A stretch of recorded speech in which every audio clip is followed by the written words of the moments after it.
46% larger rotational diameter provides more exercise plus ultra smooth motion that's safe, super low impact, and feels great. Call now and order Ellipse, the seated exerciser that strengthens legs, increases mobility, and boosts circulation. Be one of the first 300 callers and get upgraded to the Ellipse Deluxe Bundle, a $100 value. Yours free. Get the faster motor that produces more than 5 miles worth of steps per hour, the non-slip mat, and wireless remote. Call now.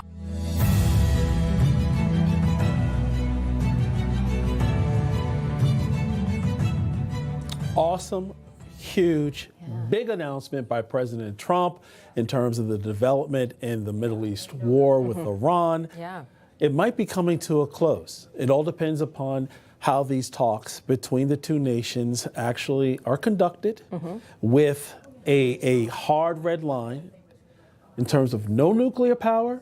You cannot continue with regard to, there you see the president right now answering some questions, likely from reporters at the White House regarding the postponement and what he's been able to broker at this point. Yeah, and in terms of, we're looking at the markets, Dow futures up over 1,000. You're watching theDove TV, encouraging and informative for Yuba City and Northern California. Seen on KYUB 15, KKPM 28, and these Dove TV affiliates. Good morning. You're tuned to theDove, encouraging and informative, helping Oregon, Northern California, Idaho, and Nevada start the day with news and encouragement. This is Mornings on the Dove. Well, good morning to you. Happy Monday. Welcome to Mornings on the Dove, officially spring vacation. Yes, check it out. Yeah. Oh, we're here and everybody else is gone. This is nice. Yeah. We're in the flower patch this morning. Oh, man. Anyway, good morning to you. Happy spring vacation. A lot going on in the news. There always is. And we have our share of that. Good morning. Jerry's here. That's all that counts. Yes. Well, He's smelling the flowers. yeah. Oh, what an aroma. He's like our little honeybee going around. yeah, I'm not buzzing around as quick as I used to, but it's okay. I noticed that, yeah. A honeybee with a broken leg. Yeah, that's there okay. you go. Anyway, good morning to you. What's up, man? Well, first of all, it is National Near Miss Day. Now, some may not be aware of this. You may be. National commemorates the day that the entire Earth faced a near miss when a massive asteroid, 4581 Asclepius, nearly hit us in 1989. Yes! On this day, a mountain-sized asteroid came within 425,000 miles of colliding with the Earth. Now that's it's to the moon and then that distance. So the moon is halfway between us and the asteroid. Ah. So that's close. Cosmically speaking, that's close. Extremely close. Yeah. 425,000 miles. So, but it was a miss. So I think what it did was it got the attention of some folks on Earth because they weren't aware that it was coming. And now we're seeing a lot of asteroid tracking and even a few plans, you know, about what if one came close enough that we would need to do something. So have they figured it out yet? Are they going to try push it away? Are they going to try blow it up? Well, what's the asteroid Well, Star plan? Wars being what it is, Yeah. I don't know if they could blow it up. Not the case at LaGuardia. Oh, God. A near miss that was a hit. Oh, it's one of the big stories this morning, but an airliner collided with a fire truck on the runway, and the two pilots were killed. Yep. And the fire truck, apparently they got out, and the passengers of the airplane all got out, but there are some serious injuries. Okay. And Apparently I'm not on. okay, you're constantly muted, Jerry. There we go. You have them now? Am I loud enough to be picked up on your microphone? You're okay now. Okay. Hear you. All right. Anyway, so the point being is that's one of the big stories this morning, and quite a mess there at LaGuardia. Yeah. But anyway, near miss for the meteoroid? Yes, a massive asteroid. Asteroid. Yeah. So 407,000 miles? Yeah. That's pretty close. Passed right by us. Yeah. In the blink of an eye. I wonder if we had wave, Yeah. Turbulence. Yeah. What a thought. Did we all do one of I don't these? know. Well, on a much lighter note, it's National Chia Day, recognizing the tiny yet powerful chia seed that has earned its reputation as being one of the most nutrient-rich foods on the planet. And Holly thought it was just a chia plant. Remember the plant, the old chia plants they used to do in like in 1984? A chia pet, it was called. And you put the thing on, and then the little chia pet. Okay, I'll get the video. I was gonna bring it, and I thought, no, this will just get cumbersome. Next hour, I'm going to show you the chia pet, and it will bring back a memory. Some are saying, I remember chia pets. I had one. I named mine. I didn't know I could eat it. We'll show you. All right, next, it's National Melba Toast Day. Oh. Yeah, dry, crisp, and thinly sliced toast, sometimes served with salad or soup, and maybe eaten plain or with a topping. You know, toast is good, so, okay, we'll take it. National Tamale Day. Ooh. Yeah, we Now we're like talking. tamales, so what kind? Any. Yes, yeah. Yeah, You as got long as it's beef, you got pork, you got chicken, you got cheese. Yeah. You got them all. Yeah. And we'll take them. It is wonderful. cooked in the corn husk. And I'm not quite sure why today is National Tamale Day, because we usually, especially, you know, around Christmas, we, you know, kind of associate this as a traditional holiday food. But we'll take it any day we can get it. And then it's All also your Hispanic. You want to be close to a Hispanic family around the holidays. Oh, I know. So you get some tamales. Oh, I know. You know what? I'll tell you the truth. I grew up in a very traditional Norwegian farm community with in fact, the highest concentration of Norwegians per capita of any town in North America. Yeah. We ate traditional Norwegian food, and then when I was in junior high school, we moved to California. started I eating got tamales? really good buddies who were on my basketball team and football team. They'd bring me home, and their moms and sometimes their dads made traditional good Mexican food. It opened up a whole new world for me, changed that's where you my got hooked life. on hot sauce? Yeah, that's where I got turned on to hot. First time I ever tasted hot sauce. And I'll tell you, I got spoiled because I got the real deal, and it was wonderful. It's also National Chip and Dip Day, whatever that may be for you. I don't know if it's a sour cream-based dip or if it's like, you know, bean dip or whatever. Guacamole. Yeah, and you know what? Guacamole. It's hard to beat guacamole, not only taste-wise, but nutrition-wise. It's good for you. Guacamole. And you know what else is good for you? Hugging and petting and having a puppy. It's National Puppy Day. And a few little facts about puppies. Did you know, and you probably did, they're born without sight or hearings. They are blind and deaf. Their eyes and ears begin to open up around 10 to 14 days after birth. So they rely on their sense of touch and smell to navigate the environment before that time. And they're sleep champions. Puppies typically sleep for 18 to 20 hours a day. And they have unique nose prints, just like human fingerprints. Each puppy has a unique nose print. This distinctive pattern can be used to identify them. So if you got little smudges up against your sliding glass door, you can tell who it belongs to. Well, yeah. Yeah, and teething process. Yeah. Puppies have 28 baby teeth. They start to fall out around 12 to 16 weeks of age, making way for their 42 adult teeth. So if you find any little dog teeth around your house, if you got a puppy, don't worry about it. Don't worry about it. Yeah, there you go. But they're cute video of puppies here. Which one do you want? Well, listen, puppies are cute. Oh, look at that. Yes. Just remember, that puppy stage is really tough. It can be very expensive, too. I lost a really great set of Bose headphones once. Oh, really? One of our puppies. Yeah, Bailey took care of that. Okay. Yep. Well, if you got things on the floor, they're going to get chewed on. Yes, yes.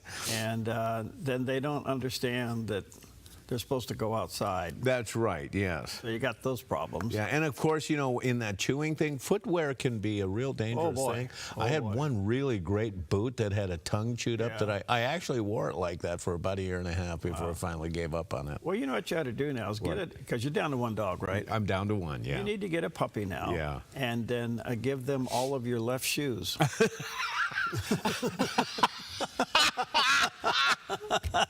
Right? What good are they now? Thanks, man. No. You've been wearing all your left shoes out. Oh, man. Just give them all your left shoes. Thank you. That's all I got. Here's Pam's puppy. A look at our Monday weather from Grange Co-op. Today in northern Oregon and southern Washington, including Vancouver, Portland, Wilsonville, and McMinnville, early spots of patchy frost, then increasing clouds with daytime highs in the mid-50s with a light northwest wind. Moving down the Willamette Valley with patchy morning frost and fog mainly before 9 a.m., then increasing clouds becoming mostly cloudy and near 57 for Salem, Albany, and Corvallis, and near 60 in Eugene. In central Oregon, mostly cloudy with a high in the mid-60s in Prineville, partly sunny in Bend and Sun River with a high near 63. A nice day over in Boise, Idaho, partly sunny with a high near 70. Partly sunny today along the Oregon coast with daytime high temperatures in the mid-upper 50s for Coos Bay, Port Orford, and Brookings. Patchy morning fog in Crescent City, California, then mostly sunny with a high near 58. In southern Oregon, partly to mostly sunny skies for the Rogue Valley and Klamath Basin with daytime high temperatures in the upper 60s in Ashland and low 70s for Grants Pass, Medford, and Klamath Falls. Into northern California, mostly sunny with a high near 73 in Wairika, continuing with mostly sunny skies in low 80s for Redding and Chico, and sunny in Sacramento with a high in the mid-80s. Sunny skies with pleasant temperatures across the Bay Area today with daytime highs in the upper 70s for Santa Rosa and Napa, near 73 in San Francisco, and low 80s in San Jose with a light northwest wind. It's your Monday forecast from Grange Co-op. Beautiful shot of our valley this morning, and of course it's dark out there. It won't be long. The sun's coming up, and more lights appear. You know how I realize now that our valley's growing? The lights are one thing. What? But at an intersection, it's something else. What do you mean? Well, so you don't get through an intersection with one light change. You know, that can be very true, yes. You can go some of these places here in southern Oregon, and all of a sudden you're stuck. Uh-huh. Yep. Where'd these people come from? I don't know. Were they on that asteroid that fell off the asteroid and they just came here or something? Well, if you're looking for cheaper gas prices, keep moving because you're not going to find it here. Oh, oh, man. Yeah. Oh, well. Oh, well. All right. Well, you know, I think most of us come to a point in our lives where we realize that our lives don't consist of our possessions and our accomplishments. But hang on. Here is some great encouragement with Pastor Greg Laurie. I've stood at the deathbed of dying people. And I can tell you, when they're reflecting on their life, the last thing they care about is how much money they have in the bank, or how many cars they have in the garage, or how famous they were, or how many followers they have on social media, or any of those things, or what their clothes are in their closet. They don't care about any of that. All of those things are stripped away. Now it's just the afterlife, and all that will matter to us in that day, and all that should matter to anyone in that final day. It's just only Jesus. He'll be there for you. Jesus said, I am the resurrection and the life. He that believes in me, though he were dead, yet shall he live. And whosoever lives and believes in me shall never die. Maybe you've chased after the things this culture offers. Oh, if I just had success, if I just had this relationship, if I just had that possession, if I just had this other accomplishment. But all of those are substitutes for the real thing. What you want in life, what you're looking for in life, what you need in life is only Jesus. And he's here for each of us right now. Only Jesus died for your sin. Only Jesus can forgive you of your sin. Only Jesus can come into your life and give you the hope of heaven. But you must call out to him. Wow. Well, it's true. Yeah, and it's the only message you need to hear right now. Well, I've been to the bedside of a few myself, and I can tell you,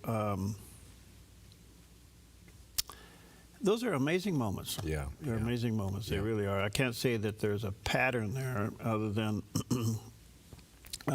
what he mentions. They're not thinking about what they have accomplished or done anything else.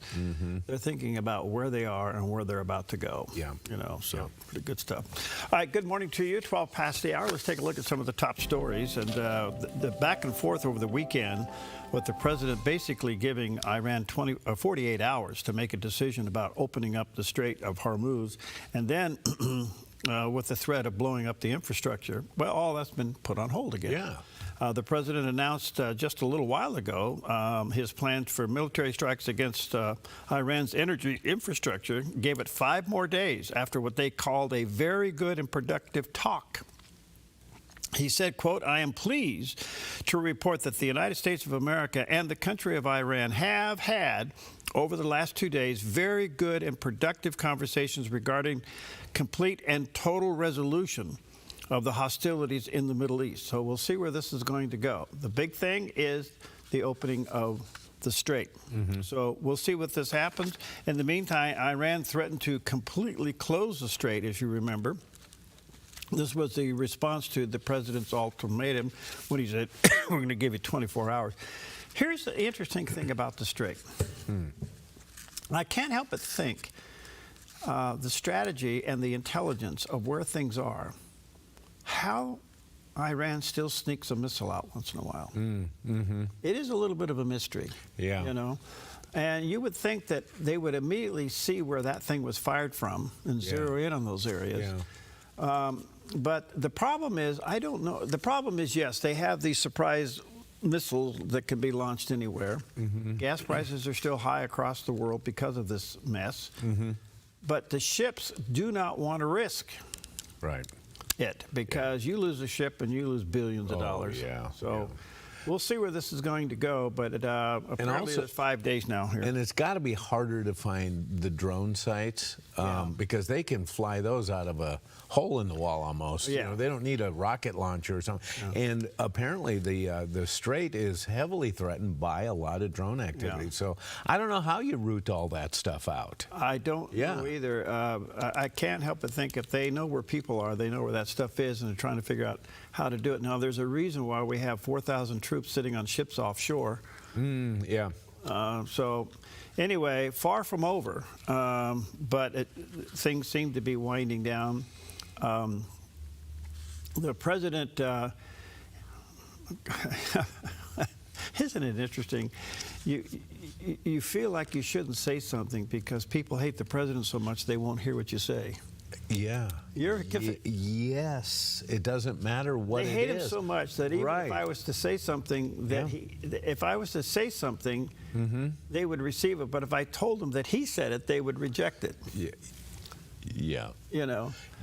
But it appears that he has really thought out not only the Middle East, but the connection to Europe. You know what I love? I love the YouTube videos where you see these things that the president says being said in the past by people like, Hillary Clinton, Bill Clinton, Barack Obama, Joe Biden, Nancy Pelosi. It's amazing, but what happens is that when the current president says it, people become apoplectic about it, and they just have this visceral response, and it's exactly for the reason you said. It's because he said it. It's just, it's amazing. And if I say it, and then you're accused of being, a MAGA. So it's really different. It's really difficult to do the news these days because you have to report on this stuff. But the point being is that I read some stuff over the weekend about his big strategy. His intelligence report. There was bits and pieces of it online that you can read, and you have to double check, make sure you're reading the right one. But he's got a link between not only what's happening in Iran. Even Dershowitz said, Alan Dershowitz said, Iran is the Hitler of our day, and he has to be taken out. It has to be taken out, okay? Then you go into Europe and the role that the UK is playing in the mess. And then you got Russia and Ukraine. All of this stuff, interestingly enough, is somehow linked. And apparently the president is, the reason that people are upset with him, especially the left, he's uncovered all their plans, and boy, they are just going crazy. This is unrelated, and I'm digressing here, but I got to ask you a question. Smell the fog. And it's triggered by this reaction of people, when they hear the president say something. Or it may be labeled MAGA, which makes people crazy. Don't we have protections in this country, anti-discrimination protections, based on race, creed, color? You can't discriminate against people, but is it okay now to discriminate based on your political affiliation? And I refer specifically to the governor of Arkansas, Sarah Sanders Huckabee, or Sarah Huckabee Sanders, who went to a restaurant and got kicked out.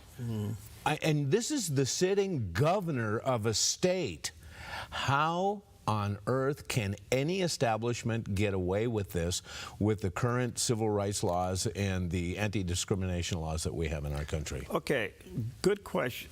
And I read 3 reports on that. Okay. Briefly, the way I read is kind of crazy. Anyway,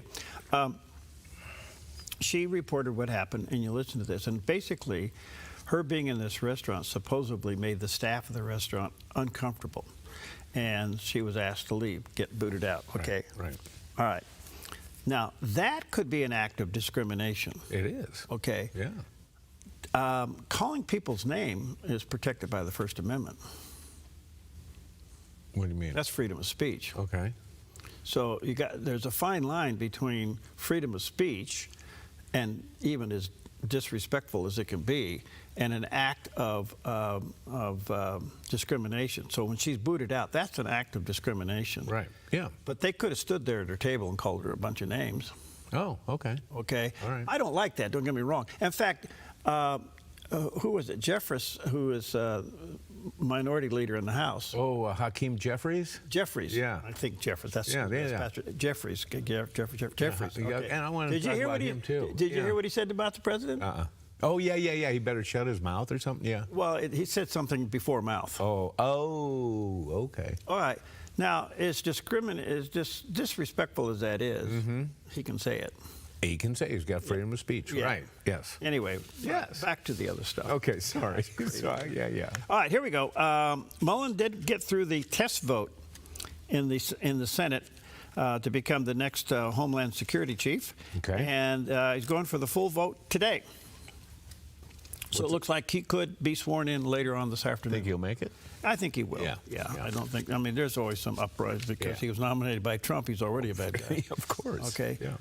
Robert Mueller died. I saw that, yeah. Former FBI director, special counsel for the Russiagate hoax, dies at 81. Apparently, he was suffering from Parkinson's. But you kind of wonder,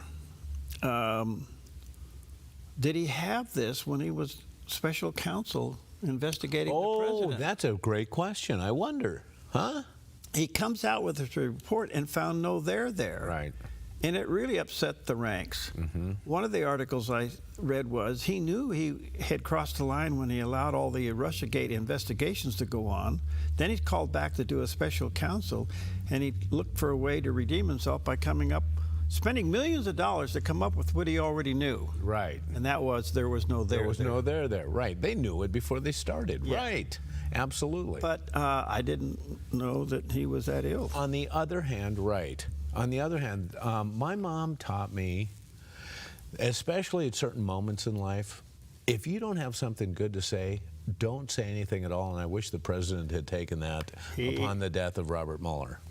The president was wrong. Yeah, I wish he had not said that. No, he was, quite frankly, he was as disrespectful as Jeffries was speaking about him. Exactly, yes. So, and two wrongs do not make a right. Okay, thank you. All right, there we go. Had the same kind of moms, didn't we? Yeah, we did. Yeah, did you ever sit outside and eat your dinner outside? I missed dinner. We'll be right Okay.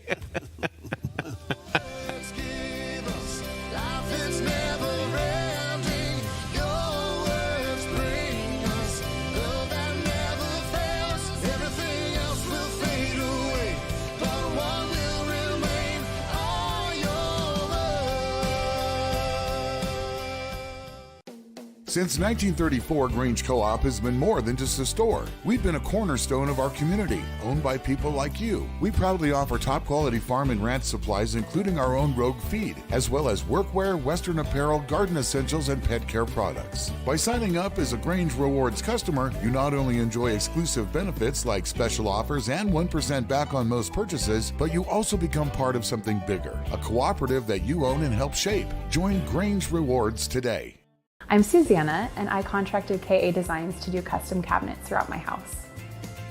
We chose a really beautiful maple wood that really creates like a nice airy space. Everything was custom, and it was really cool because I got to literally see it come to life in person. We love to entertain, and we have a large family, so everything came together perfectly, exactly what I wanted. I highly suggest KA Designs if you're looking to design your dream house. Go check them out in their showroom. You will not be disappointed.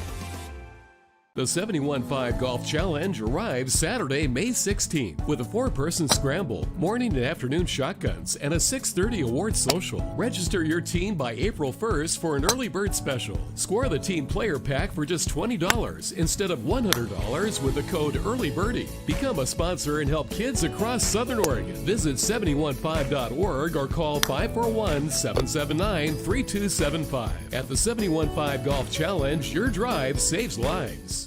Once again, our very own Dove TV was recognized for excellence by the National Religious Broadcasters with the prestigious Station of the Year Award for 2026. And this year's recipient of TV Station of the Year Award is Dove TV. This makes 9 times the Dove has been honored by our peers with this celebrated national award. We're grateful, and another reason to stay encouraged and informed by watching and supporting the Dove TV. Okay, welcome back. Happy Monday to you. First day of spring break, at least for folks in Oregon. All the schools are out. It was interesting because yesterday they had the garden show going on at the expo. Oh, that's right. Yeah. Yeah, it was just packed. Oh, I bet. Okay. So this morning I have my little routine places I come in, and down here there was hardly anybody in there this morning. I guess everybody's on vacation. Yeah. Usually the place is packed. Oh. Okay. So anyway, that's where we have the spring flowers because spring has sprung and everybody's gone. So for us, it's lovely. All right, this is a very interesting story. Have you ever heard of Sheriff Chad Bianco? I hadn't before this story. Well, Sheriff Chad Bianco, he's from Riverside County, is running for governor of the state of California. And he and Stephen Hilton are the 2 leading candidates. Okay. The 2 leading candidates are Republicans. Shocking. And down below that is like 12 or 13 Democrats that are all splitting the votes, going crazy. Right.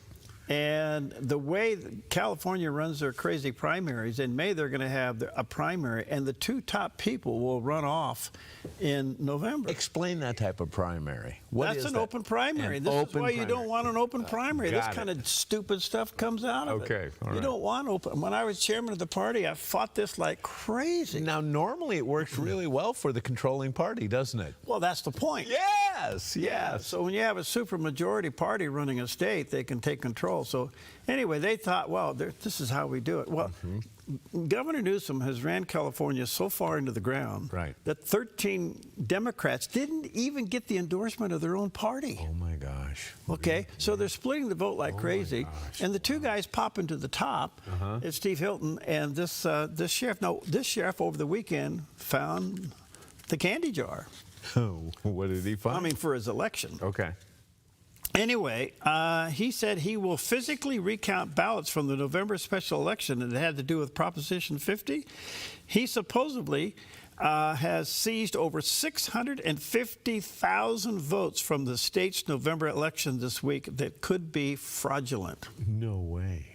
Now, the Secretary of State, Shirley Weber, is gone crazy with this, saying that the sheriff has no authority to recount anything. Well, ma'am, I have something to tell you. What? Now, I don't know about California because California just does things totally crazy. Right. But normally speaking, the most powerful person in the county is the sheriff. Yeah. He can outrule anything and anybody at any time. Yeah. Yes. He is king of the mountain. Right. He's the chief law enforcement officer. Okay. Yes. So anyway, he found these 650,000 votes, and they are already saying that 50,000 votes, 45,000. There were 45,000 extra votes from the number that was counted. No way. No, so there was 45,000 more votes than people. Than people who registered. Okay. Got it. And in the meantime, he comes up with the 650,000, and they're going to physically recount every one of these. Okay? This is really kind of a big story. It's kind of like the 800,000 we found in the state of Oregon that they admitted that needed to come off the voter rolls. And I don't even know if that's been followed up on. So are we going to see lawsuits to try to get this stopped? Is this going to end up in the courts? I don't know. I think it's funny, but the sheriff has skyrocketed. Oh, good. Good. He and Hilton are like I was going to say, 1 and 2. I never heard of him before this story, but now I know who he is. Wouldn't it be something if a county sheriff becomes governor of California? My goodness. Whoa. Well, anyway, Portland, you know. Okay. Keep it weird, place. Yeah. Isn't that what the bumper sticker says? That's the slogan, you know, keeping it weird. Portland Public Schools are shortening the school year by 3 to 4 days in a budget cutting agreement with the teachers union. Why? They're running out of money. So they're going to cut. They're cutting this. Now, wait a minute. Where does the school board and the union come into play here? Yeah. The public schools, Portland, is turning 4 days that were originally intended for instruction, grading, or paid time off into furloughs, effective the end of the school year, and then kind of squishing the calendar at the end there in an effort to patch the budget hole first made by public schools last month. So you know what's really interesting about this? We have universities running out of money, and we have public schools running out of money, and we're still like number 48 to number 50 in the United States for scores. The answer? More money. They always want more money. It's always money. Always. Look, I'm all for education, but something needs to be really audited here. Yeah. Sometimes it's great. Oh, man. Last story, kind of sad. Don't know all the details. But Superman Chuck Norris passed away over the weekend. Yeah. He was 86 years old. He was Mr. Fit. Yeah, he was the man. He was the man. Anyway, he was in Kauai, and apparently something went wrong over there, and he died. Yeah. I don't know. We don't know the circumstances of it. But this guy was like super healthy. Oh, yeah, he seemed to be. Well, yeah, I mean, it said that Chuck Norris, his roundhouse kick was so powerful, it could be seen from outer space with the naked eye. Okay. And if you spell Chuck Norris while you're playing Scrabble, you automatically win. Oh, really? Yeah. Okay. Well, there you go. Well, remember, he was Walker the Texas Ranger. Oh, yeah. And he played other roles, but he was real fit. Quite the believer, you know. Yes, Strong yes. Christian. Yeah, it was a surprise. But we haven't seen any reports about what actually happened, no? No, the family's keeping it quiet. Okay. Something happened. I don't know. I can't even speculate, but from what I understand, he was in good health, so who knows? Could have been some kind of an emergency, but Chuck Norris, he was kind of like Mr. Cool Dude. Well, he's the iconic tough guy, man. Yeah. He was the guy. Well, him and Clint Eastwood. Well, yeah. Wouldn't you like to see those guys do a duel? Make my day. Oh, yeah? Well, take this and put his foot in his mouth. Clint Eastwood and Chuck Norris. Oh, I love it. Having a little time out somewhere. Yeah, why not? Okay. All right, let's check out the satellite image. Here's what's going on with the weather out there. And we're actually experiencing some mild temperatures. Yes. They're not real hot. They're not real cool. They're just kind of mild. Yeah. I don't know if any showers are in the forecast or not. According to that system, that still cuts to the north of us. We got a chance of showers coming a week from tomorrow. Until then, it's going to be cloudy and partly sunny at times. We're going to see temperatures fluctuating from the low 70s into the upper 50s in the next few days. But by the end of the week, it's going to warm up again. So, hey, remember Letitia James?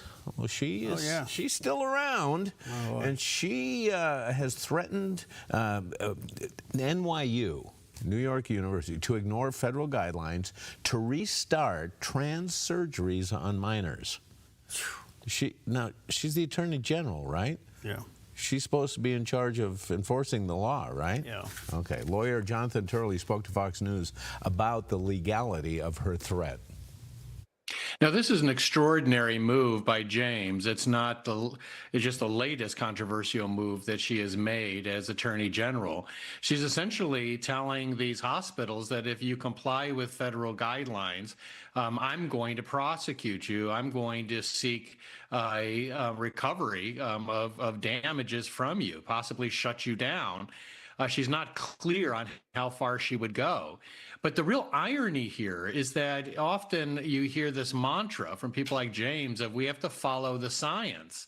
Well, 40 hospitals have suspended these procedures. The AMA has thrown a flag on this and said that the evidence is not clear that this is beneficial for these minors.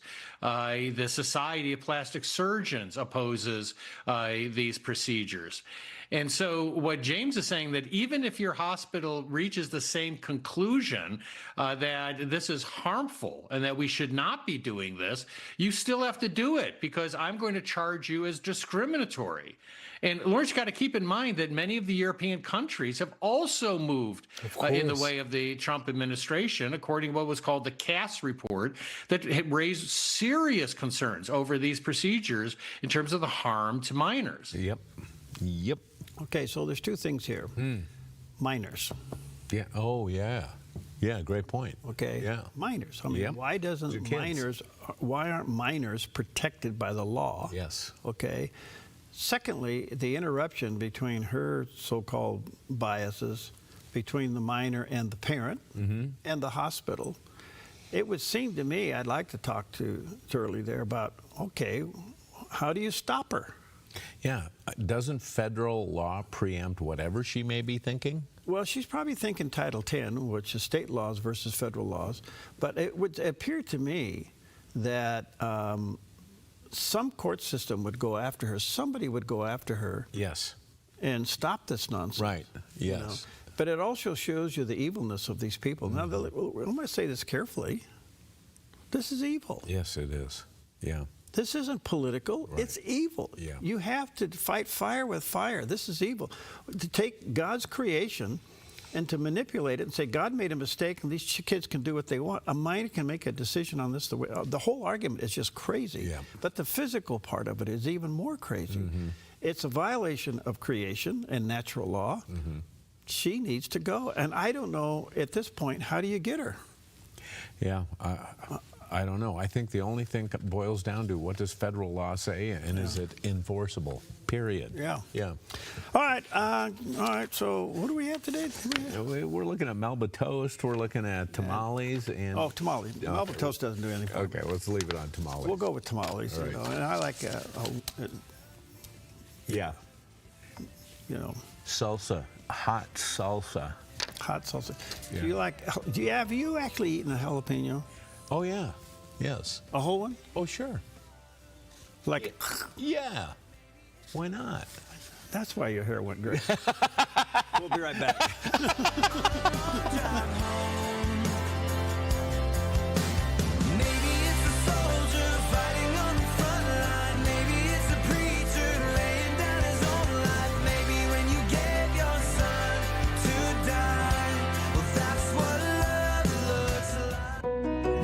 Come fall in love with Northridge Senior Living, where contemporary, sunlit interiors meet old-world elegance.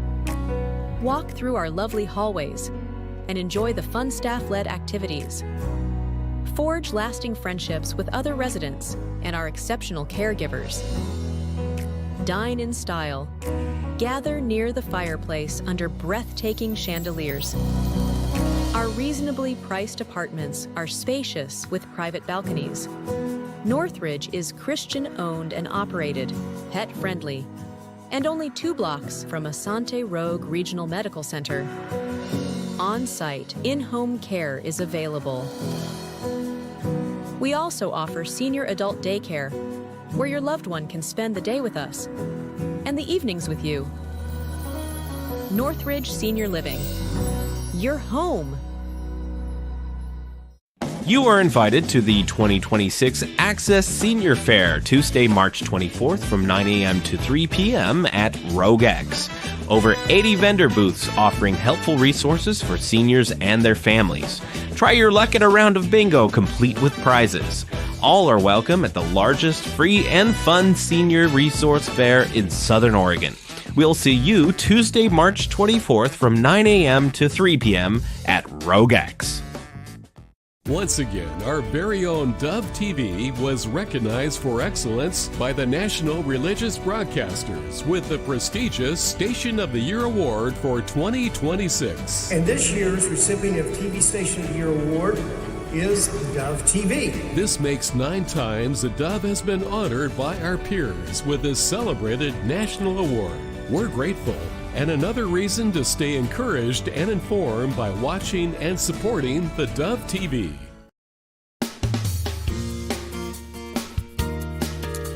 Welcome back. Happy Monday, the beginning of, well, that's already begun. Yeah. Spring vacation in the state of Oregon, so most of the schools are gone. And, closed. Yeah. And the students are gone. Right. So there you go. The flowers are up. The flowers Have you up. mowed? You can see that, huh? Have you mowed? Yeah. I did. Did you? Oh, yeah. Were you on your zero? I was. I've been With zero. that leg? Yeah, man. I have to put a little bag on it though, because you know when you're backing up, sometimes the clippings come flying out and stuff. Yeah. You know. So, but yeah, man, zero turns easy with a broken leg. Question. Yeah. You have a roll bar on yours? No, I don't. I'm not going on any hills, and I'm not driving that fast. I'm slowing it down in my brokenness. Okay, good stuff. All right. Good morning to you. 22 before the hour. Let's check out the latest from CBN News and what's happening in Israel and the Middle East. Here in the Middle East, signs are emerging that pressure on Iran is no longer coming from the outside alone. The Wall Street Journal reports some ordinary Iranians are now quietly assisting Israel, providing intelligence on regime leaders and their movements. At the same time, security forces inside the country appear increasingly strained, with reports of some besieged units on the run. That comes as Israel escalates its campaign, eliminating key Iranian officials with precision strikes. In recent days, several high-ranking figures have been killed, in part due to intelligence gathered from within Iran itself. Prime Minister Benjamin Netanyahu says the campaign is already delivering results. We are winning, and Iran is being decimated. In Rising Line, we destroyed missiles, and we destroyed a lot of the nuclear infrastructure. But what we're destroying now are the factories that produce the components to make these missiles and to make the nuclear weapons. Netanyahu says Israel is now shifting from disrupting Iran's capabilities to dismantling them completely. After 20 days, I can tell you Iran today has no capability to enrich uranium and no capability to produce ballistic missiles. We will continue dismantling these capabilities down to dust, to ashes. However, Iran is pushing back on those claims, with an Islamic Revolutionary Guard spokesman insisting the country is still producing missiles even under wartime conditions and signaling the fight is far from over. That message was underscored overnight as Iran launched multiple missile salvos toward Israel, highlighting a gap between Israel's assessment and Iran's actions on the ground. Meanwhile, the United States is reportedly deploying some of its most advanced bunker-busting bombs against deeply buried Iranian targets, including fortified missile infrastructure along the Persian Gulf. Designed to penetrate reinforced underground facilities before detonating, these weapons are capable of striking sites once considered out of reach, including missile silos, command centers, and suspected nuclear infrastructure.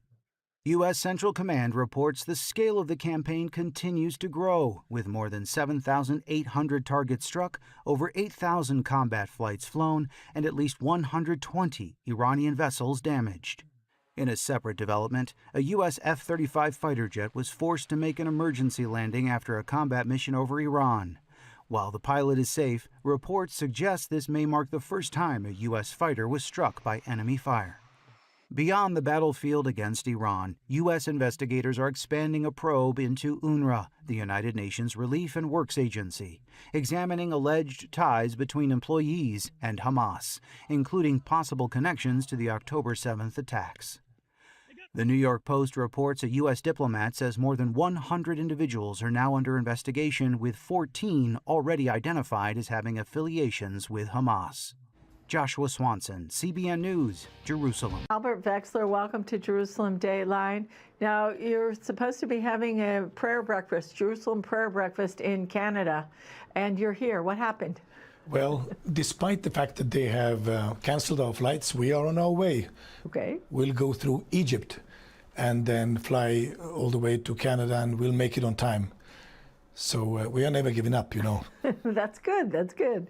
And so what's special about having this one in Canada? What do you want to accomplish? We will have the Cabinet Minister Stockwell Day and the Member of Parliament John Williamson hosting the event in Canada, with tens of members of Parliament that we'll all gather, to pray for the peace of Jerusalem. And God has been doing miracles every time we've gathered, bringing the Jewish community, the Christian community together to pray. Why not believe for a turnaround for Canada? I mean, Canada has been going so wrong, ready to arrest Netanyahu and whatnot. Canada deserves better. I mean, there are tens of thousands of Christians that love Israel, and we would like to invite them all to come and join us in Ottawa. We should see Canada turn another page and correct its course and support Israel steady.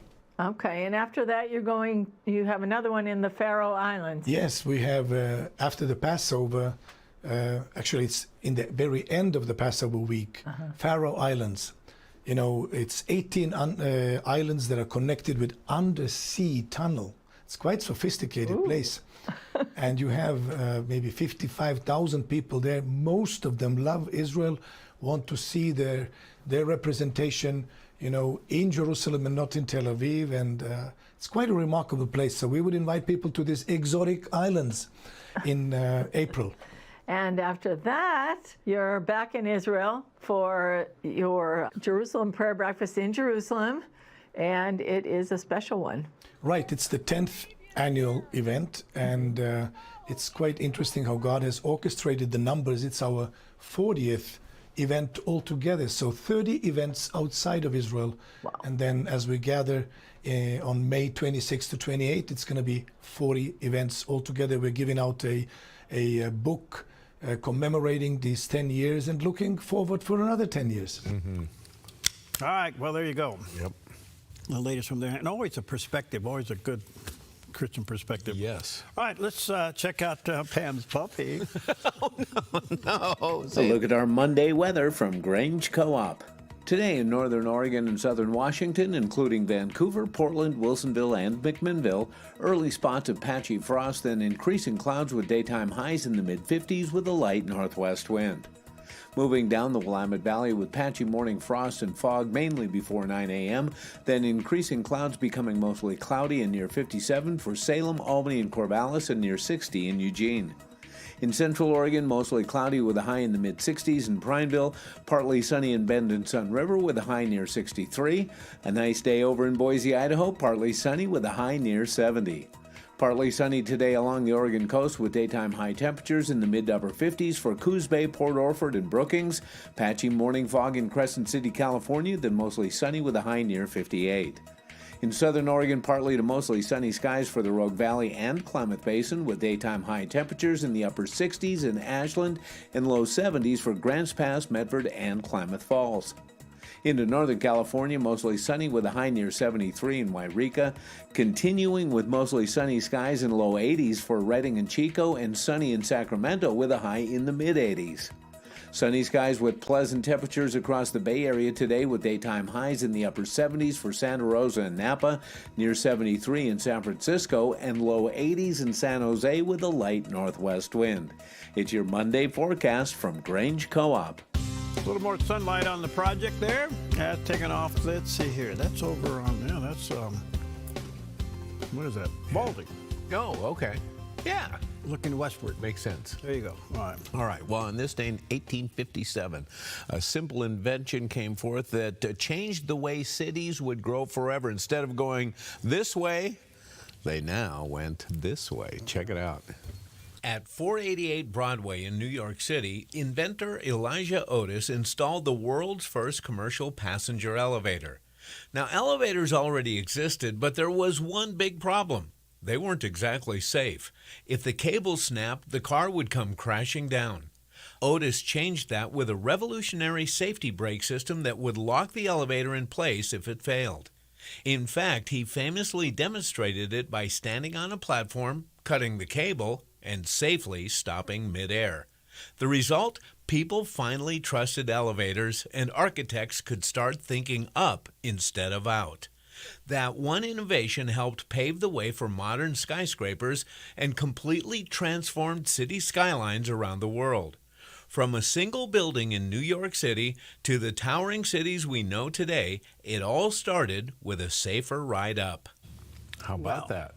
I still don't like elevators. And that building, 1857, that he installed that 488 Broadway, building's still there. Really? Yeah, they've replaced the elevator. Well, they have a new one now. Elevators are interesting. Oh. You know, you ever get into one that kind of goes up and comes down, kind of does this thing, and the door opens and there's floors. I have actually done. I've had a door open and you're like halfway and you go, "What do I do now?" Yeah, what do you do now? Yeah, exactly. Have you had, in New York City when we lived there, there's still a lot of old school elevators that had elevator operators. Yeah. You ever had that? Yeah. Isn't that cool? I'd like to spend your whole day in a box. Well, it's got its ups and downs. Yeah. Okay, that's good. All right, here's one for you. Why is Israel so significant to the believer? And because the Bible tells us. Okay, so Anne Graham Lotz talks about the establishment of Israel as a nation and why it's significant. Here it is.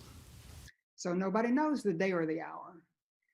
But I believe you can know the generation. And Jesus in Matthew chapter 24 gave us different indicators of when that generation would be. And I'm going to give you two of them just very briefly. But one of them is the reestablishment of the nation of Israel. And Israel was like a dormant fig tree. For 2,000 years, she didn't exist. She was wiped off the map in AD 70 when the Romans destroyed her. And then in 1948, May 14, 1948, she reemerged as a nation in the family of nations recognized by the United Nations and was reestablished on this planet as a nation. And I know you all are too young to remember the phenomenon of this, but there's never before in human history been a nation that has come back to its original land with the descendants of its original people, speaking its original language, using its original currency.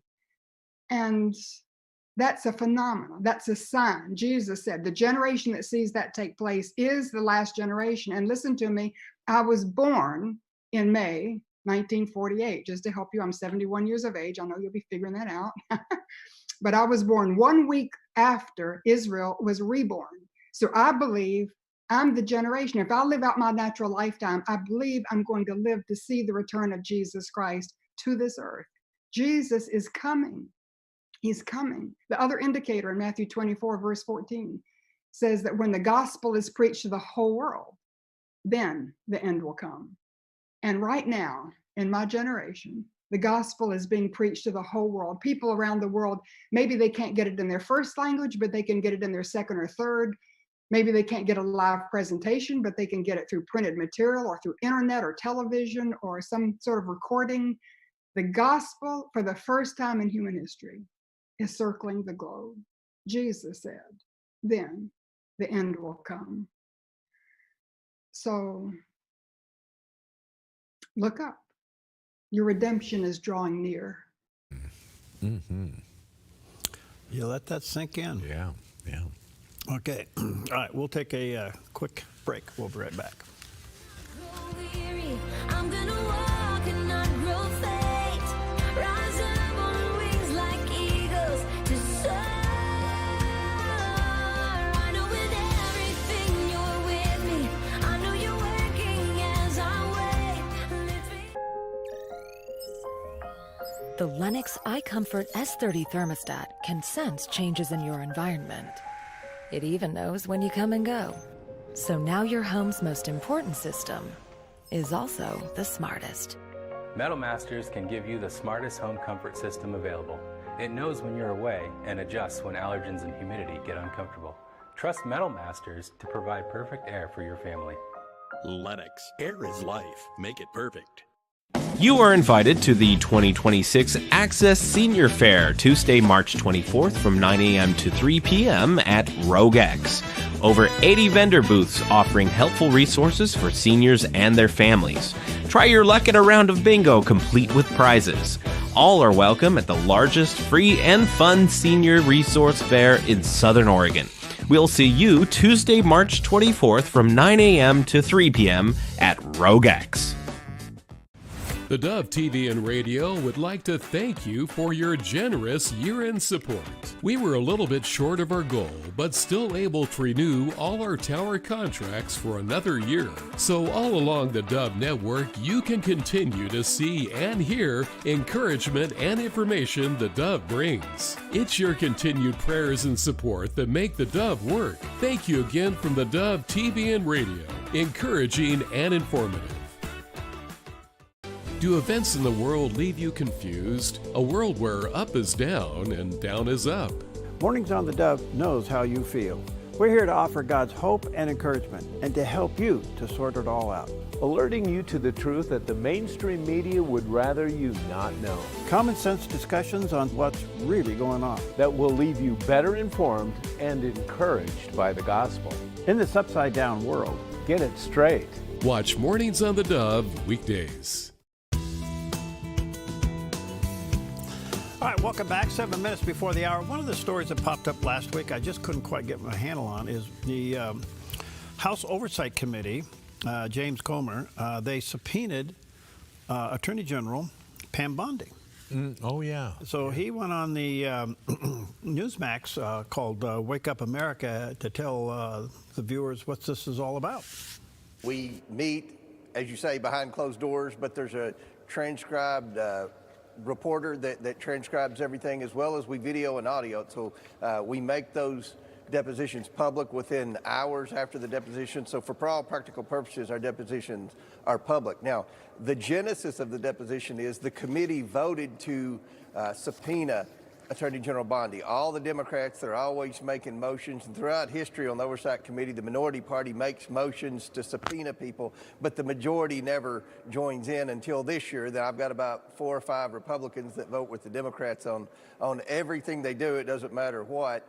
And but you know, at the end of the day, there was a level of frustration that was being felt by both parties about, you know, questions about the Epstein investigation.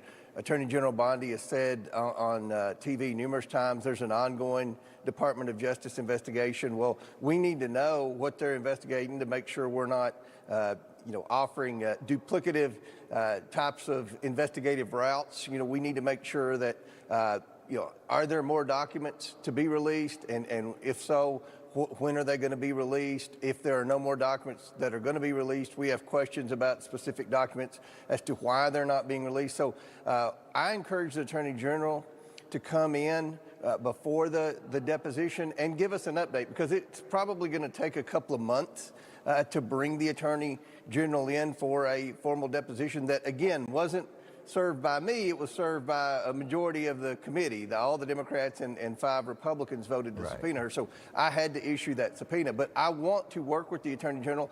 I do think she needs to be more transparent with the committee about, you know, what's the status of the remaining documents. And with question to redactions, we have some questions on some redactions that I think can be answered today. I just think there's been a breakdown of communication between the committee, between the media, and between the Department of Justice. Well, it is different when the Attorney General gets subpoenaed. Yeah. But there's Republicans and Democrats that want that. You know what? I just don't understand this story. I really don't. I've looked everywhere and I'm certainly not a pro at this, but I'm thinking, get this stupid story out of our headlines. Put it all on the table. Let's get it behind us. Let the chips fall where they may, and get this thing behind us. Yeah. What a salacious mess. Oh, this is terrible. Yeah, get it behind us. Kenneth Abramowitz is going to be with me. This is the guy that we need to talk to today. He's the author of Multi-Front War, and we'll be talking to him, NATO's response to Iran. I was going to say, will there be one ever? There we go. Yeah. All right. Deuteronomy 31, verse 8 is the scripture for you today. The Lord himself goes before you and will be with you. He will never leave you nor forsake you. So don't be afraid and don't be discouraged. The Lord is out in front of you today. Take that with you. Beautiful shot of our backyard. A little green, a little cloud. Very nice day. Applegate River Golf and RV Resort, a pristine 9-hole course alongside the Applegate River. Their clubhouse offers a golf simulator experience. The RV resort is adjacent to the golf course with convenient pull-through parking. Applegate River Golf and RV Resort. Information at applegaterv.com.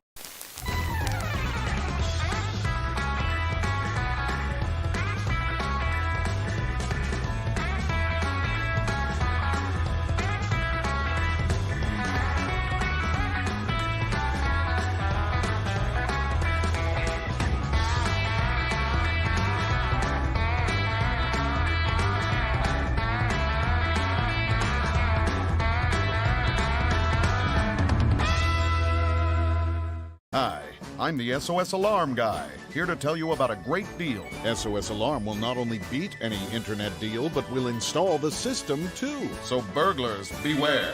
SOS Alarm for security and beyond. At Sweet Tea Express, we've got you covered. Order at the counter and our friendly service staff will do the rest. Breakfast served daily until 2 p.m. Breakfast burritos, biscuits and gravy, skillets, omelets, and more. Sweet Tea Express. Don't get caught hungry. You feel most alive where you feel most at home. And this is living. Bobcat, the company that changed the way the world works, is coming home with a quality compact tractor built to match your quality of life. This isn't work you have to do. It's work you get to do. So get it done in a tractor that's all you. See your dealer or visit bobcat.com. The Dove TV and Radio would like to thank you for your generous year-end support. We were a little bit short of our goal, but still able to renew all our tower contracts for another year. So all along the Dove network, you can continue to see and hear encouragement and information the Dove brings. It's your continued prayers and support that make the Dove work. Thank you again from the Dove TV and Radio, encouraging and informative. Have you seen Mornings on the Dove? Good morning to you. A lot in the news. Courage comes when you've been with Jesus. A movie monster made his larger-than-life debut, introducing audiences to a giant ape brought to life through groundbreaking stop-motion animation. In fact, I'm in the stage of life where I'm letting some things go. Yes, thank you for saying that. Yeah, well, I won't tell you what. Add some fun to your mornings. Watch Mornings on the Dove weekdays. Preaching the gospel and equipping the saints in a way that only Todd Friel can. Wretched, weekdays and weeknights on the Dove TV, encouraging and informative.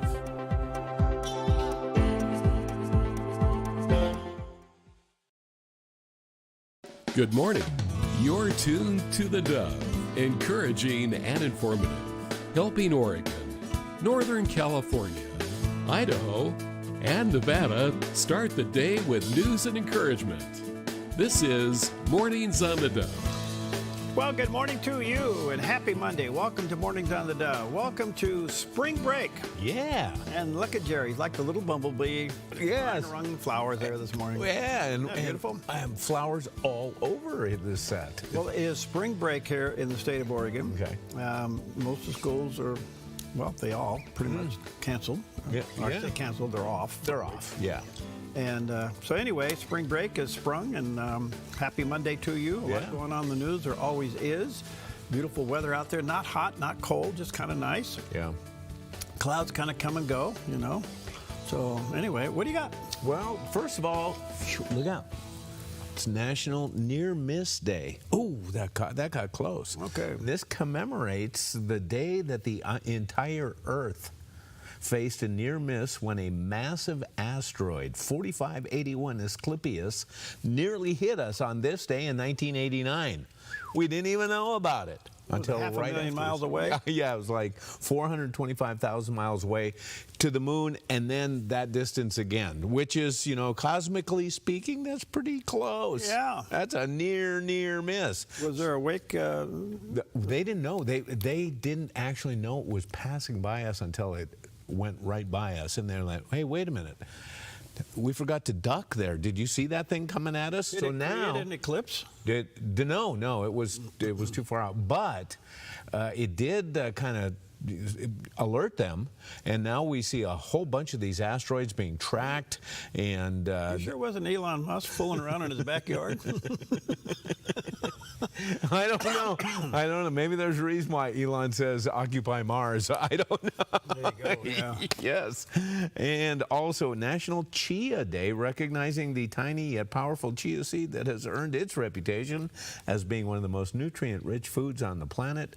And some of us remember way back to the middle 1980s when they used to sell chia pets. Remember? It used to be a little clay pet, and then you'd smear this paste on it with the chia seeds, and you'd water it, and it would grow in your house. And I didn't realize you could eat it, and it might be one of the most healthy things you got. Yes. Right. Enjoy your chia today. It's also National Melba Toast Day.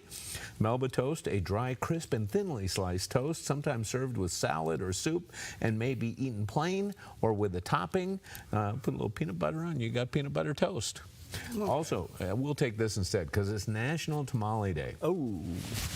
Oh, any kind in particular you care about? Well, they're all good. I like the pork, I think, and the chicken best. But as long as they're cooked in the corn husk and they're served, got to be served hot. And real genuine tamales made with lard. And so, you've got to be careful about how many of them you have, because we know that lard tends to be a clogger of arteries. Brought to you by your cardiologists. And oh, well. Yeah. Oh, well. Well, we'll eat it on Tamale Day, and we're full from eating too many tamales, so I'm going to pass on the chips and dip, because it's National Chips and Dip Day. Okay, guacamole. Guacamole, yeah, it's a good way to do it. So, and also one last thing, and who doesn't love a puppy? It is National Puppy Day, and a couple things about newborn puppies. I think most of us realize that puppies enter the world completely blind and deaf.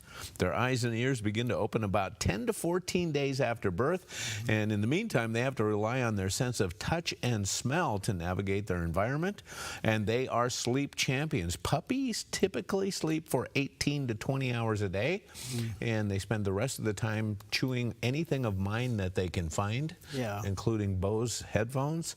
They have unique nose prints. Did you know that just like human fingerprints, each puppy has a unique nose print, and this distinctive pattern can be used to identify them.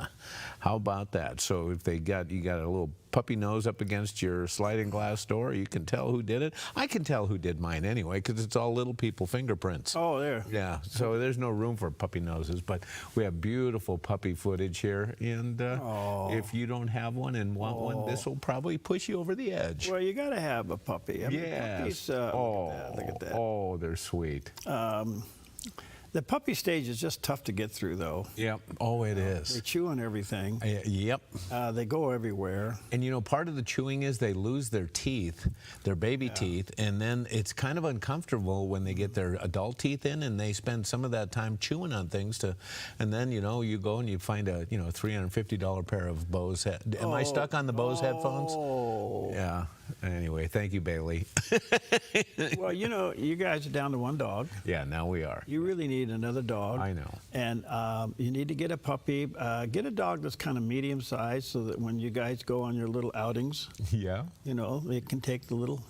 But just now that you have a bunch of left shoes that are worn out, just put them in a bag and wait for your puppy. I have some shoes that I bought new when this accident happened, and the left shoes are near worn out, and the right shoes haven't been worn. There you go. Oh, man. So just, anyway, puppies are good. Well, here's Pam's little puppy right here. A look at our Monday weather from Grange Co-op. Today in northern Oregon and southern Washington, including Vancouver, Portland, Wilsonville, and McMinnville, early spots of patchy frost, then increasing clouds with daytime highs in the mid-50s with a light northwest wind. Moving down the Willamette Valley with patchy morning frost and fog mainly before 9 a.m., then increasing clouds becoming mostly cloudy and near 57 for Salem, Albany, and Corvallis, and near 60 in Eugene. In central Oregon, mostly cloudy with a high in the mid-60s in Prineville, partly sunny in Bend and Sun River with a high near 63. A nice day over in Boise, Idaho, partly sunny with a high near 70. Partly sunny today along the Oregon coast with daytime high temperatures in the mid to upper 50s for Coos Bay, Port Orford, and Brookings. Patchy morning fog in Crescent City, California, then mostly sunny with a high near 58. In southern Oregon, partly to mostly sunny skies for the Rogue Valley and Klamath Basin with daytime high temperatures in the upper 60s in Ashland and low 70s for Grants Pass, Medford, and Klamath Falls. Into Northern California, mostly sunny with a high near 73 in Wairika, continuing with mostly sunny skies in low 80s for Redding and Chico, and sunny in Sacramento with a high in the mid-80s. Sunny skies with pleasant temperatures across the Bay Area today with daytime highs in the upper 70s for Santa Rosa and Napa, near 73 in San Francisco, and low 80s in San Jose with a light northwest wind. It's your Monday forecast from Grange Co-op. All right, beautiful shot of Mount Ashland. Still a little pocket of snow up there, not much. It's, look at that. It's melting as we look at it. It certainly is. Yep. And it's not going to be there much longer. Well, I don't know what you're going through, and oftentimes as, you know, and I think of this in church too, and we were in church yesterday, and you see friends and people that you're acquainted with and good friends of yours, and oftentimes we don't know what's going on in each other's lives and the things that we're struggling with.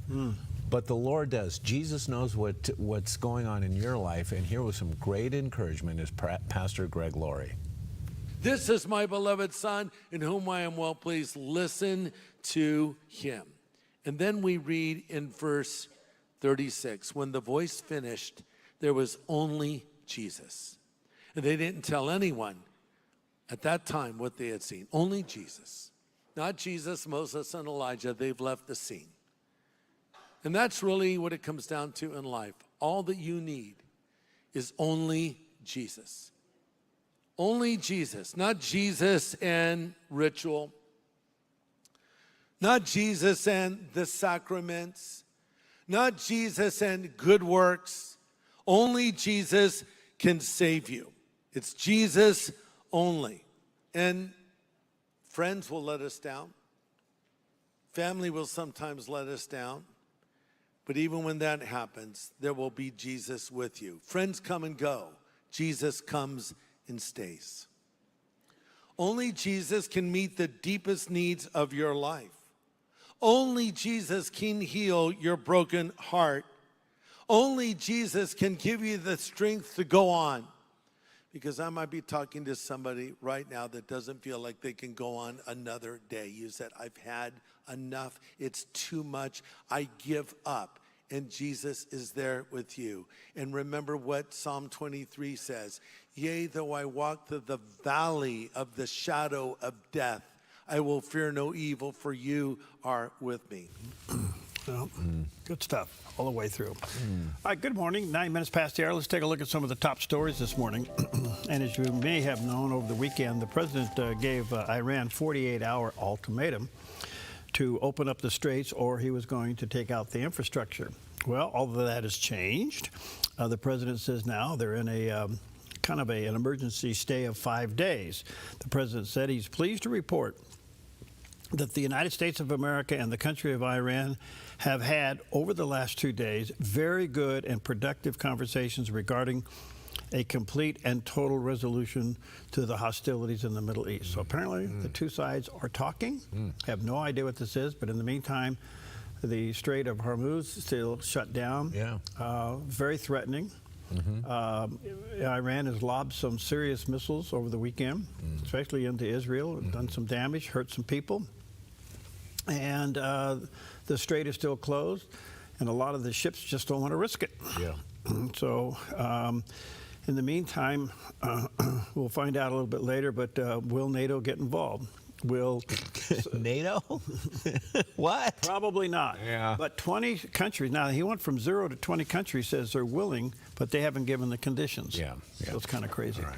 In the meantime, Iran has threatened to completely close the strait after the president issued his ultimatum, and it does remain closed today. So who's got the upper hand here and why? Is it drones? Is it missiles? What is it? I don't know. Okay, so in the meantime, Iran seems to be holding on to the one thing that gives them major control over the world, so to speak, and that's the flow, excuse me, of oil. In the meantime, Senator Mark Wayne Mullen from Oklahoma did get through a test vote in the Senate to become the next Homeland Security Chief, and he's expected his nomination to go to the floor of the Senate today for a full vote. He could be sworn in by late today. I have to say that his hearing wasn't without controversy. It was contentious at times. He and Rand Paul just don't get along. Yeah, right. They just don't like each other. Oh, man, that sure flared up last week, didn't it? They sure did. In the meantime, sad story, and you kind of wonder what happened here, but Robert Mueller, who was very much in the news, former FBI director and special counsel for the Russiagate hoax, passed away over the weekend at the age of 81. From what I read, he was suffering with Parkinson's disease that he was diagnosed with quite some time ago, back in 2021. So here's the question. Was he struggling with this problem while he was doing the special counsel against the president? And in the meantime, if you remember, all the money that was spent during that special counsel, and they thought he was the guy to carry it out, and he seemed to be, you know, a notable guy from his background. He comes to the podium with a report, there's no there there. And but in the meantime, I have to say the president was very disrespectful to his passing, and I think the president just, quite frankly, is out of line. He shouldn't have said anything. Yeah, you know, give condolences where condolences are due. I was told once, if in doubt, don't. Somebody should have told that to the president. Yeah, I don't know why. That doesn't gain anything, and it hurts him. It does. It hurts him bad. Yeah. And in the meantime,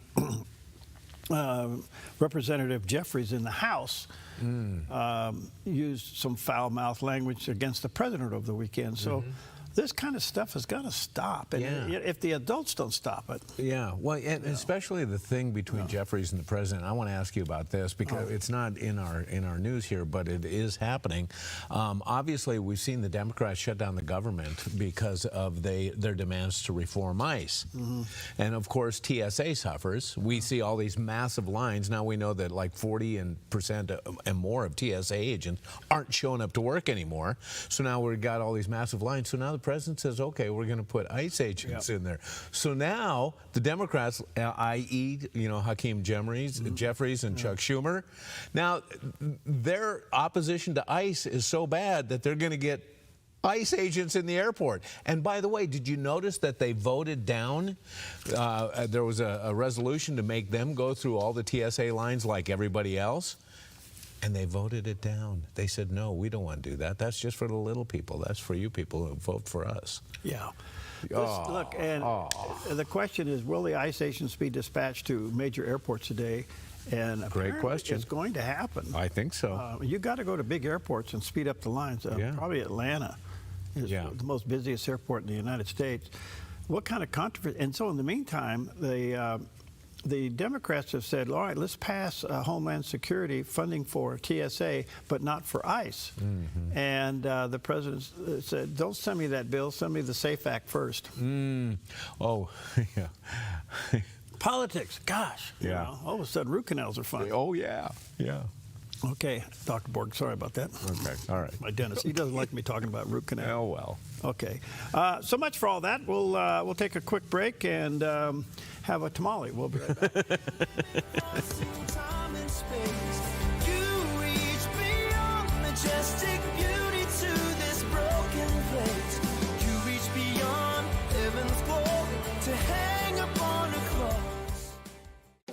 Since 1934, Grange Co-op has been more than just a store. We've been a cornerstone of our community, owned by people like you. We proudly offer top-quality farm and ranch supplies, including our own Rogue feed, as well as workwear, Western apparel, garden essentials, and pet care products. By signing up as a Grange Rewards customer, you not only enjoy exclusive benefits like special offers and 1% back on most purchases, but you also become part of something bigger, a cooperative that you own and help shape. Join Grange Rewards today.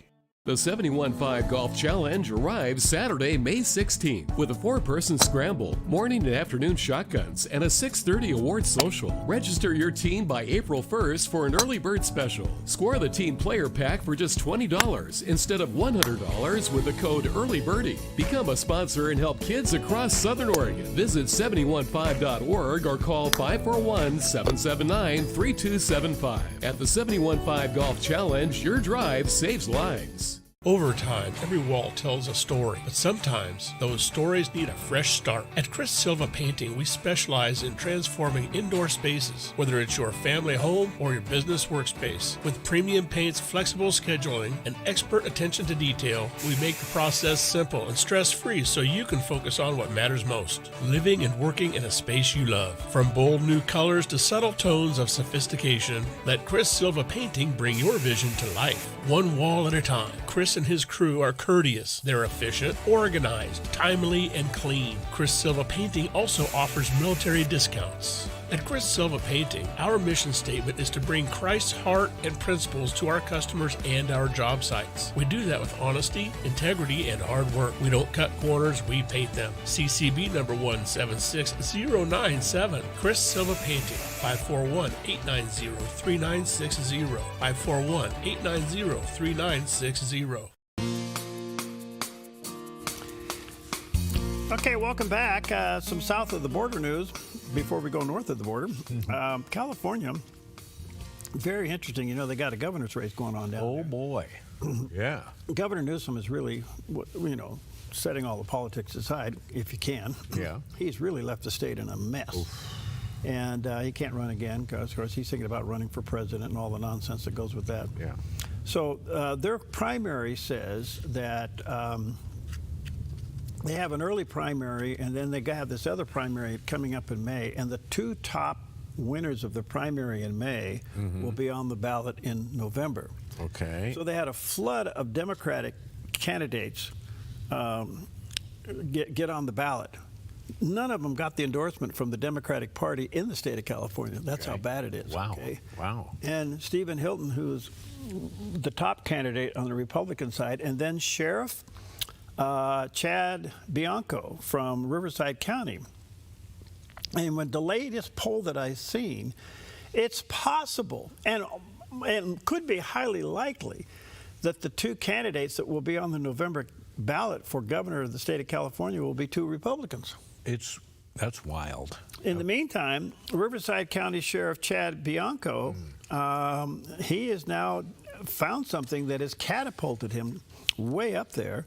And the California sheriff, who's a candidate, seized over 650,000 votes from the state's November election this weekend. He said launched an investigation into the state's November 2025 special election for Proposition 50 after a third-party organization realized something was wrong, that there was 45,000 excess votes than voters. So he went into it and looked at it himself, and he picks up 650,000 ballots, and he's going to hand count them himself, he and his office. Really? Okay. State Secretary Shirley Weber is absolutely livid over this and says he doesn't have the authority to carry out a recount. Okay. If he doesn't, who does? Well, people forget that at county level, the top person in the county is always the sheriff. Sure. And it may not be an official recount, but it could be a recount that points out a problem. Yes. Oh, that's a great point. So there's nothing stopping him from doing a recount. But will this spark things? And I think most Californians are waking up now. There's something seriously wrong with the state. And anyway, in the meantime, can you imagine if California ends up with a county sheriff for governor? Oh, my goodness. So what does this say about open primaries? It's interesting because we know that California is a supermajority Democrat state. So is Oregon, so is Washington. Right. And so the primary means the top two candidates, regardless of party, appear on the ballot? Yeah. That's wild. So you could have two Democrats, you could have two Republicans, you could have a Democrat and a Republican. So they're used to having two Democrats. Yes. In a supermajority state. And now it's blown up on them. It's blown up on them, and the 13 that are on the ballot didn't even get the endorsement of the state's Republican Party, or excuse me, Democratic Party. Now, when I was chairman of the state for 4 years, I fought this like crazy. People don't understand. You may not like being in a major party. Right. Okay, I get that. That's why independents are so popular right now. Right. But you need to understand something. If you get an open primary in a supermajority state, kiss it goodbye. It'll be a long time before you turn it around. Yep. And there's a break now in California that they may be able to recoup their state. Wow. Wow. All right, Portland Public Schools. I don't know how this works out, but Portland Public Schools are going to shorten their school year somewhere between 3 and 4 days with a cutting agreement with the teachers union. What's that all about? Okay, so Portland Public Schools is turning 4 days that were originally intended for instruction, grading, or paid time off into furlough days in order to save on budget. Okay, so is this at the end of the school year? They're going to cut it short by a week, I guess. I don't know what. That's because they're doing so well in the test scores that they deserve a little time off. Think about this. You got public schools now in financial trouble. You got our universities in financial trouble. They all need state money to bail them out, and their results in the national scores are still at the bottom. It's amazing. So public education just needs to be looked at seriously. Who's going to have the guts to do it? Well, it's got to be about money, right? If the schools are doing poorly, they just need more money, right? Yeah, let's just get more money. I forgot about that, the money thing. Yeah, okay, sorry. Let's see here. Chuck Norris died. Yeah. It's kind of sad. Yes. And he was 86 years old. Well, I got that story wrong. That's coming up later. Why did I do that? You know, I'm in a hurry here. What do you got? Okay, 6 this year. Oh, no, I'm right. Yeah, you're okay. Okay. Yeah, you got it. Hey, it's Monday. I'm entitled to one. Don't worry. Just remember that when Chuck Norris was born, he drove his mother home from the hospital. When Chuck Norris slices onions, onions cry. Okay, come on. Give me some more. When the boogeyman goes to sleep at night, he checks his closet for Chuck Norris. Well, he was a tough guy. Yes, he was. He played the Texas Ranger. Remember that? Walker, yeah. the Texas Ranger. Yes, yeah. But he was in good health. Something seemed to be, yeah. Something happened. But he was apparently in Kauai. Okay. When he passed away, and the family hasn't released all the details yet. We're all waiting to know. But obviously. 86 years old, so sad, you know. Yeah, it is. All right, good morning to you. 24 minutes past the hour. Let's check out Wall Street on this Monday morning. Even though it's spring vacation here on the West Coast, Wall Street's still going around. And Preston, thank you over there at SmartLawn. He's a smart guy. All right, the Dow's up 976 points this morning. The Nas has jumped up 452, and the S&P up 120 points. Wow. I think that's because America and Iran are talking. Okay. In the meantime, gold went down 44.48. Silver's at 68.76, and crude oil did come out for $105 down to 97. Oh, it's down. Boy, it's way down. Let's all go run out and fill up. So anyway, the ups and downs of Wall Street. All right. Well, you know, when it comes to Chuck Schumer, you know, his name should be turned into a verb. When all the people are standing in all the Schumered? Yeah, Schumered. All the people that are standing in line to get on a flight say, you guys have all been Schumered. You didn't get here early enough. Well, we're talking about, obviously, voter ID and the Democrats' opposition to it. So how did the Democrats deal with the fact that the majority of voters, including their own, want voter ID? How do they reason their way through this? Well, Chuck Schumer responds to the reports about the polling data showing 85% of American voters wanting ID. Thank you. Thank you, Leader Schumer. You recently responded to President Trump's Truth Social post regarding the Save America Act, saying that if he's going to not sign any bills until it's passed, the Senate's going to be in a total gridlock. Can you just explain, isn't this sort of a stab in the back to the American people who 85% of voters support voter ID? Yes, but their bill isn't voter ID, number one. It is about voter registration. It allows ICE to kick tens of millions of people off the rolls, and they don't tell them until Election Day, and you show up and you say, you're not registered anymore, you're not registered here, you're not on the rolls. And they say, I didn't know that. This is a bill that destroys the country, and it is not about showing ID when you show up to vote. It's about the voter registration rolls, destroying them, purging them, not letting people know, and taking the rights in a algorithm put together by ICE, put together by DOJ and Musk. It's an outrage, and that's why so many people don't want to pass it. So if you're Yes. Can you comment on the implications for women, that bill? Because Yes. If If a woman changes her name and you want to go first to go register again, once you're kicked off the rolls and you have no way of knowing, only 5% of people register in person, you need a passport or your original birth certificate. If you have a new name, you're a woman, you change your name, no good. It's an outrageous bill,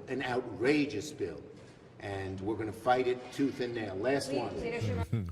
Well, gosh, it's just amazing. You sit there and say stuff like that. Dance. It's called Chuck. voter ID. In other words, show me that you're a real person.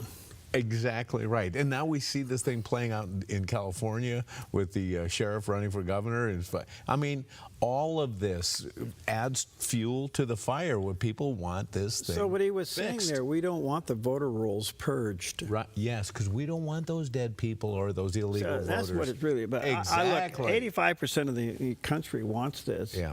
And I think, look, we could have one of the greatest campaigns in America could be re-register to vote. Mm-hmm. It could be one of the greatest campaigns the country's ever seen. Yeah, great point. Okay. Yes. We're going to redo every voter roll in every state. Yes. And we're going to call, I don't know, May 15, Voter Registration Day in America. Yeah. And you got to have an ID to do it. What a thought.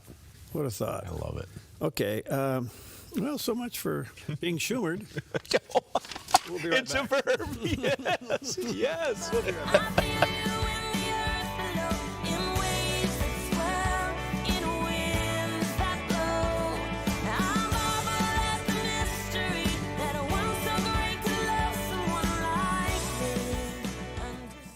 Once again, our very own Dove TV was recognized for excellence by the National Religious Broadcasters with the prestigious Station of the Year Award for 2026. And this year's recipient of TV Station of the Year Award is Dove TV. This makes 9 times the Dove has been honored by our peers with this celebrated national award. We're grateful, and another reason to stay encouraged and informed by watching and supporting the Dove TV. I'm Susanna, and I contracted KA Designs to do custom cabinets throughout my house. We chose a really beautiful maple wood that really creates like a nice airy space. Everything was custom, and it was really cool because I got to literally see it come to life in person. We love to entertain, and we have a large family, so everything came together perfectly, exactly what I wanted. I highly suggest KA Designs if you're looking to design your dream house. Go check them out in their showroom. You will not be disappointed. Stewardship begins with the knowledge that nothing belongs to us, but everything belongs to the Lord. This helps us to run a business not in the fear of lack, but in the assurance of His care and provision. Such a perspective eliminates the drive to sell and replaces it with a heart that says serve. This begins with serving our clients and coworkers with integrity and genuine care. That's why at Kelly's, it's automotive service with a heart for God, and treating others as we ourselves would want to be treated. Our promise is to never sell our clients anything we don't believe they need. Another is to do all we can to meet other needs, such as shuttle service and loaner cars, or taking the time to really listen, even at times praying with our customers. Sometimes this means sacrifice, going above and beyond. But that's why I work for Kelly's Automotive Service, honoring God while serving people with honesty and integrity.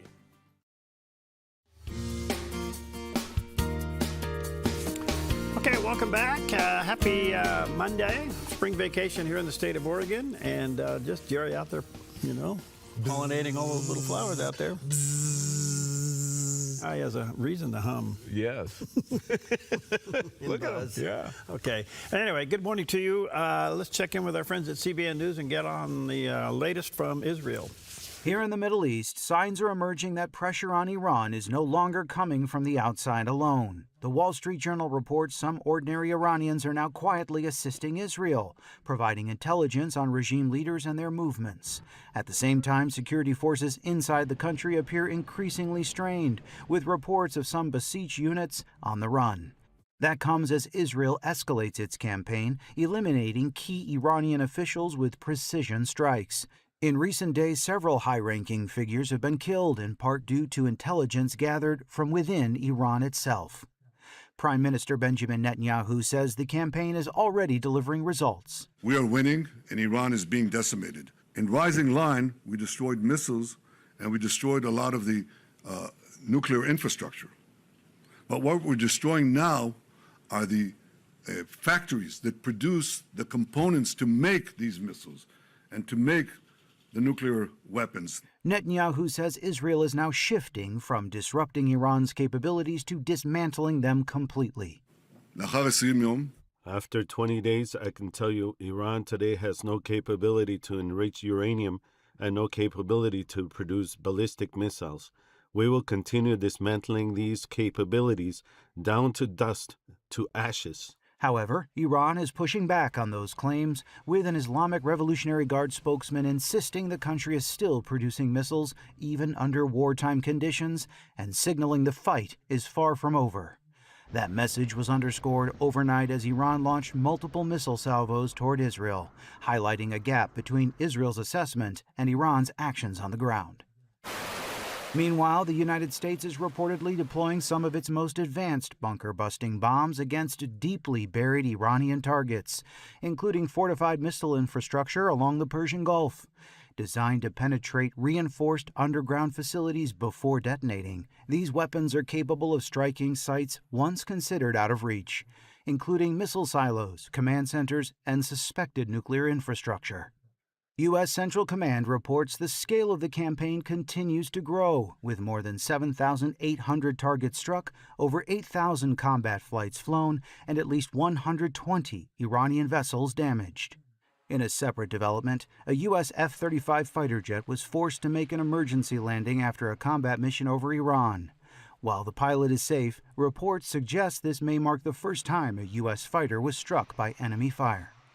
Beyond the battlefield against Iran, U.S. investigators are expanding a probe into UNRWA, the United Nations Relief and Works Agency, examining alleged ties between employees and Hamas, including possible connections to the October 7th attacks.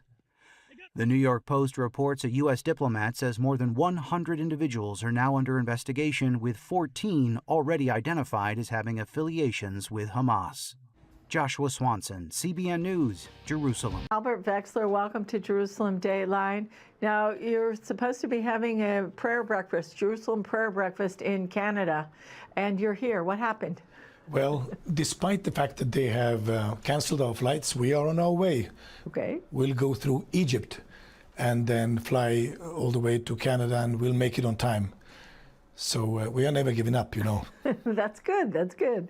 And so what's special about having this one in Canada? What do you want to accomplish? We will have the Cabinet Minister Stockwell Day and the Member of Parliament John Williamson hosting the event in Canada, with tens of members of Parliament that will all gather, you know, to pray for the peace of Jerusalem.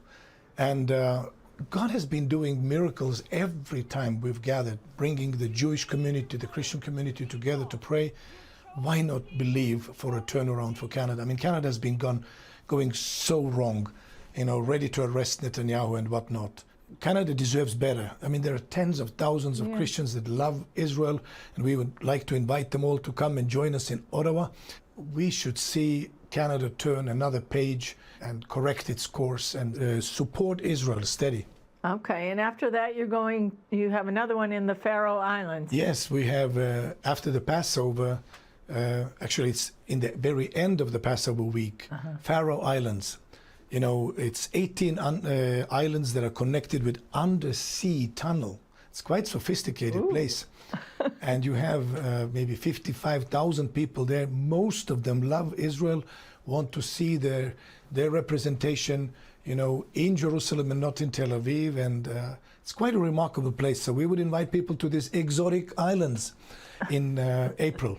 And after that, you're back in Israel for your Jerusalem prayer breakfast in Jerusalem, and it is a special one. Right, it's the 10th annual event, and it's quite interesting how God has orchestrated the numbers. It's our 40th event altogether, so 30 events outside of Israel. Wow. And then as we gather on May 26 to 28, it's going to be 40 events altogether. We're giving out a book commemorating these 10 years and looking forward for another 10 years. There you go. Good stuff. All right, good morning to you. 23 minutes before the hour. Let's check out the weather with a little puppy. A look at our Monday weather from Grange Co-op. Today in northern Oregon and southern Washington, including Vancouver, Portland, Wilsonville, and McMinnville, early spots of patchy frost, then increasing clouds with daytime highs in the mid-50s with a light northwest wind. Moving down the Willamette Valley with patchy morning frost and fog mainly before 9 a.m., then increasing clouds becoming mostly cloudy and near 57 for Salem, Albany, and Corvallis, and near 60 in Eugene. In central Oregon, mostly cloudy with a high in the mid-60s in Prineville, partly sunny in Bend and Sun River with a high near 63. A nice day over in Boise, Idaho, partly sunny with a high near 70. Partly sunny today along the Oregon coast with daytime high temperatures in the mid to upper 50s for Coos Bay, Port Orford, and Brookings. Patchy morning fog in Crescent City, California, then mostly sunny with a high near 58. In southern Oregon, partly to mostly sunny skies for the Rogue Valley and Klamath Basin with daytime high temperatures in the upper 60s in Ashland and low 70s for Grants Pass, Medford, and Klamath Falls. Into Northern California, mostly sunny with a high near 73 in Wairika, continuing with mostly sunny skies in low 80s for Redding and Chico, and sunny in Sacramento with a high in the mid-80s. Sunny skies with pleasant temperatures across the Bay Area today with daytime highs in the upper 70s for Santa Rosa and Napa, near 73 in San Francisco, and low 80s in San Jose with a light northwest wind. It's your Monday forecast from Grange Co-op. Beautiful shot of the top of Mount Ashland. That's looking off building. A little bit of a broadcast microwave tower there. You're not careful, looks like a minaret. Yeah, and way up in the distance. McLaughlin. Yeah, or Mount Pitt, depending on what you prefer. Yeah. There you go, Mount Pitt. Here's the question. What? Which is higher, Pitt or Ashland? Pitt. Yeah. Yep. Absolutely. All right. There you go. I like them both, though. All right. Well, it was on this day in 1857. A simple invention changed the way cities would grow forever. At 488 Broadway in New York City, inventor Elijah Otis installed the world's first commercial passenger elevator. Now, elevators already existed, but there was one big problem. They weren't exactly safe. If the cable snapped, the car would come crashing down. Otis changed that with a revolutionary safety brake system that would lock the elevator in place if it failed. In fact, he famously demonstrated it by standing on a platform, cutting the cable, and safely stopping midair. The result? People finally trusted elevators, and architects could start thinking up instead of out. That one innovation helped pave the way for modern skyscrapers and completely transformed city skylines around the world. From a single building in New York City to the towering cities we know today, it all started with a safer ride up. There you go. And you mentioned earlier people who actually were elevator operators. Yes, I mean, elevators at first, you know, it wasn't one of those things where you went in there and pushed the button yourself. You had to have somebody who operated the elevator. They had the little thing and they had their white gloves on. You know? They had their white gloves on, that's right. What floor would you like, sir? Yeah. And, you know, what kind of a job would that be? I don't know. Well, it has its ups and downs. Yeah. Now, I went in the Empire State Building. I think it was the first time I went to New York. Oh, yeah. And have you been in it? Oh, yes, many times. Did they ever have an elevator went from the bottom all the way to the top? No, you had to actually change it. The World Trade Center was the same way. You had to actually take one to get to another one to get up to the top. Yeah. Okay, so we got up, we did the switch, and we get in. And I think you had to push, I think we went up to the 8th floor, if I remember right. Okay. And then you went, so when I pushed the 8th floor button, the button fell off in my hand. Quality control ain't what it used to be. And I have it somewhere. Do you really? Yeah, I don't. Oh, gosh. I put it in a box somewhere. They're still looking for it in the Empire State. I thought, what are the odds of having a button from the Empire State Building? Oh, that's rare. So when we got off, they had the attendants there. Okay. And I told him, I said, the button fell off. He goes, all right, we'll take care of that. Oh, good. All right. Like, I don't know if he had a pocket full of them, you know. You know, like it was everything. Did he look at you and say, where's the one that fell off? Yeah. Okay. Anyway, Anne Graham Lotz, we love her. Yeah. And she now, I don't know what you're doing right now. Stop. Mm-hmm. Just stop for the next 2 minutes and 13 seconds and listen to this. So nobody knows the day or the hour. But I believe you can know the generation. And Jesus in Matthew chapter 24 gave us different indicators of when that generation would be. And I'm going to give you two of them just very briefly. But one of them is the reestablishment of the nation of Israel. And Israel was like a dormant fig tree. For 2,000 years, she didn't exist. She was wiped off the map in AD 70 when the Romans destroyed her. And then in 1948, May 14, 1948, she reemerged as a nation in the family of nations, recognized by the United Nations, and was reestablished on this planet as a nation. And I know you all are too young to remember the phenomenon of this, but there's never before in human history been a nation that has come back to its original land with the descendants of its original people, speaking its original language, using its original currency. And that's a phenomenon. That's a sign. Jesus said the generation that sees that take place is the last generation. And listen to me, I was born in May 1948. Just to help you, I'm 71 years of age. I know you'll be figuring that out. But I was born 1 week after Israel was reborn. So I believe I'm the generation. If I live out my natural lifetime, I believe I'm going to live to see the return of Jesus Christ to this earth. Jesus is coming. He's coming. The other indicator in Matthew 24, verse 14, says that when the gospel is preached to the whole world, then the end will come. And right now, in my generation, the gospel is being preached to the whole world. People around the world, maybe they can't get it in their first language, but they can get it in their second or third. Maybe they can't get a live presentation, but they can get it through printed material or through internet or television or some sort of recording.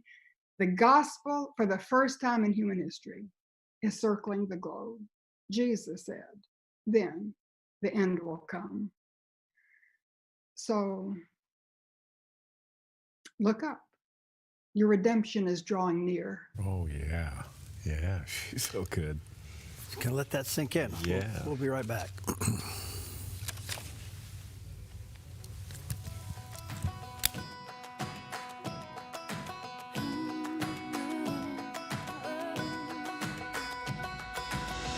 Up on the heights, oh, oh, you let me go, oh, oh. The 71.5 Golf Challenge arrives Saturday, May 16th with a 4-person scramble, morning and afternoon shotguns, and a 6:30 award social. Register your team by April 1st for an early bird special. Score the team player pack for just $20 instead of $100 with the code EARLYBIRDIE. Become a sponsor and help kids across Southern Oregon. Visit 715.org or call 541-779-3275. At the 71.5 Golf Challenge, your drive saves lives.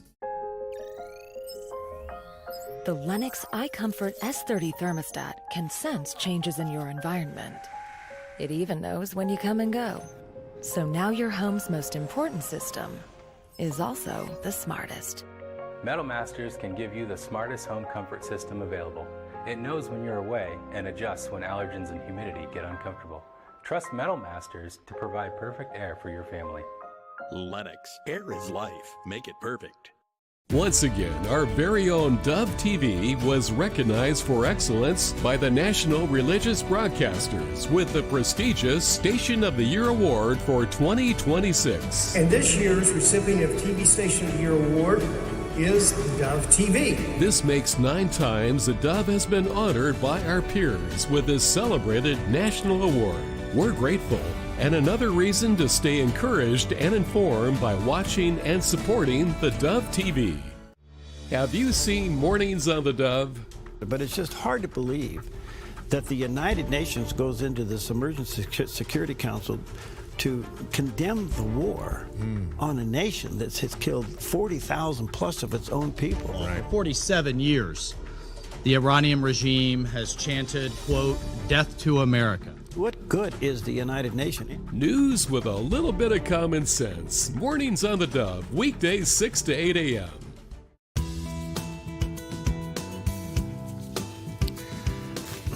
All right, welcome back. 14 minutes before the hour. Of course, Iran very much in the news. Apparently what was a 48-hour ultimatum has now been put on a 5-day hold as the two countries are talking. In the meantime, do you think Iran manipulates their media? Yeah. Okay, well, apparently on Fox Digital, they uncovered this and used him in a connection with an American tech billionaire living there and talking about, this was on Barney and Company, talking about Iran's manipulation of the media. And here's a little bit of that.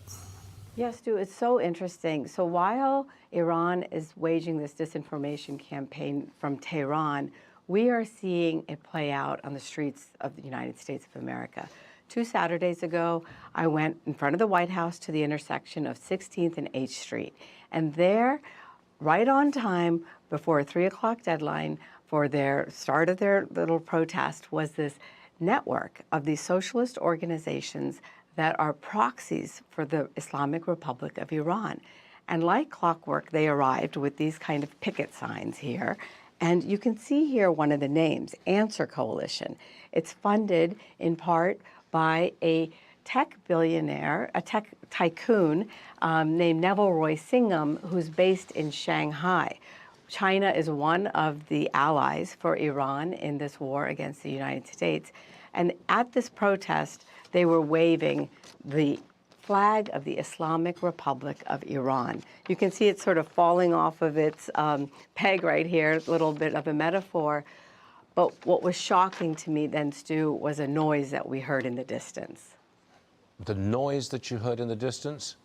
Yeah. What was that? So for 3 years now, I have been watching these protests of the socialists with the Islamists that are working to support theocracy from Gaza to Iran. And now what we saw there that morning, that afternoon, were members of the Iranian diaspora walking their dogs, dancing, playing music, and the women marching with their hair in the wind, all in defiance of the edicts of the Islamic Republic of Iran. And so for the first time, I witnessed a standoff between people who were trying to protect this kind of theocracy and those who are fighting it. I guess that is a great mystery. Why haven't we seen the protesters on the other side? Yeah, and it's interesting too because this is obviously organized, a lot of money from this tech billionaire, and I saw a video last week where it showed these protest organizers against the action in Iran pulling out the pre-made signs. They come from these printers. Obviously, he's got an account there or something. Yeah. So he's pulling it out, and this guy on the sidewalk is videotaping these people pulling these signs out, and he gets individual shots of them, and then he goes and he identifies who they are. And it shows video footage from other protests around the country for different various left-wing causes sponsored by this group, and these same protesters are in different locations. Then it looks up their incomes. They're on the dole, they're on the payroll, and these people are making like $75,000 a year as paid protesters, and they're the organizers. They're the ones that are out there pulling the signs out, getting the others in line, but it's turned into a cottage industry. Well, we now know this, but it doesn't isn't surfacing in the news. Right, yeah. But it is out there, and I think that more and more people are realizing the protest now is well organized, well paid for, right. And it's a very small group giving the image that they are huge when they're really not. Right. The legacy media group has a tendency to keep these things alive, but at the end of the day, all you got to do is take the legacy media ratings and add them up. Yeah. Yes. Seriously. Right. You make a good point. I read ratings once a week, national ratings. Oh, I bet. I get all this stuff, and I'm looking at this, and I'm going, how in the world do these investment companies that own these media sources stay in business? Yeah, yeah. I mean, I flippantly say CNN has more employees than viewers. Yeah. I don't think I'm within 100 people of being off. Yeah, I think you're right. It's just their ratings are in the ditch. Yes. And you move over to what's this thing now called MSN or MS Now or whatever. CBS is really striking. In fact, CBS Radio has announced nationwide they're shutting down in May. Oh, really? CBS. So if you're a radio station and you're carrying CBS News, no kidding, it'll be gone by the end of May. I didn't know that. Okay, now that has a lot to do with the changing landscape of radio. Okay. Okay, but the point being is these guys are slowly running out of money. Advertising just isn't there. I mean, we're watching the death of legacy media as much as we're watching the death of Hollywood. Right, and it's interesting too because the legacy media obviously is very careful about what kind of news they show us. Obviously, they have an agenda, and part of it goes into we look at the trans community, at the gay community, and they're backing for like the Palestinians. They're involved in the protest to stop the action in Iran. I even saw a trans. It's hard to identify people these days. It was a man who said he was a woman. Basically, he said, I am a woman, and I have converted to the Muslim faith. So it was this trans woman, who's now wearing Muslim headgear and stuff like that. And you look at this in disbelief, and of course, some of the comments underneath point out the obvious. You can only do this in the United States, by the way. Don't go to any of those Muslim countries and try to portray yourself as a Muslim woman. I mean, it's crazy. And I think, it goes to legacy media. Legacy media is so dishonest, they're not going to hear the truth. Well, look, there's no way a guy could be a trans dressed in a woman's Muslim garb. This is crazy. So that tells me that person's probably being paid to say and do that. Maybe. Okay. Yeah, maybe. But look, in Iran, that person would be dead. Absolutely. And they end up killing the Olympic wrestler. Yes, a public execution. Execution of the of their very good point. Their Olympic star. Yes, they hung him in the public square. Right. I don't know. This is crazy stuff, but it's real. All right, we've got Kenneth Obama, which will help us figure all this out coming up in a little bit. He's a smart guy. He has the book called The Multi-Front War. It's been going on for a long time. I want to ask him about NATO. Okay. And if we pull out of NATO, does NATO collapse? Oh, yeah, very good chance. I mean, who's paying the bills? Yeah. Then Bill Gallagher is going to be in. Right. Here's a question for Bill. Bill's going to ask us. Okay. It's a rhetorical question. Are you ready? Yeah, I am. Are you sitting down? I am. Is all our audience sitting down? Are you driving? Do it now. When you pray, are you honest? Oh, wow. What a question. Now, why do I ask that? Yeah. Because I don't know if we actually take time to self-examine our motives. Yeah. So are you honest when you pray? Wow. And does a dishonest prayer make it to heaven? Yeah, and does God know if you're being honest?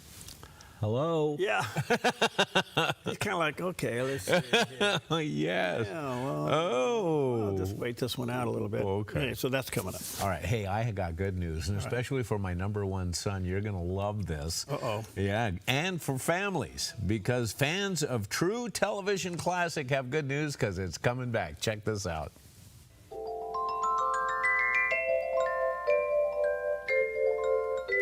Mr. Rogers' Neighborhood is officially coming to YouTube, making it easier than ever to share its timeless message of kindness with a new generation. Through a new partnership between Fred Rogers Productions and Little Dot Studios, the beloved series will now have its own dedicated YouTube channel. That means full-length episodes, classic clips, and curated moments, all designed to meet families where they are today. For decades, Fred Rogers helped children understand their feelings and reminded them they are special just the way they are. Now, those same lessons of compassion and connection are just a click away. And as the world keeps changing, one thing stays the same. There's always room for a good neighbor. How about that? Yeah, coming to YouTube. He got his own YouTube channel. You got all of the library. Wow. Oh, Mr. Rogers' Neighborhood coming to your neighborhood now. You know, he was a Presbyterian minister. Yes, he was, and his mom made all those sweaters. Yeah. How about that? Good stuff. Yeah. All right, here's a promise for you today. You need this. The Lord himself goes before you and will be with you. He will never leave you nor forsake you. So don't be afraid. And don't be discouraged. Just be honest with him. We'll be right back.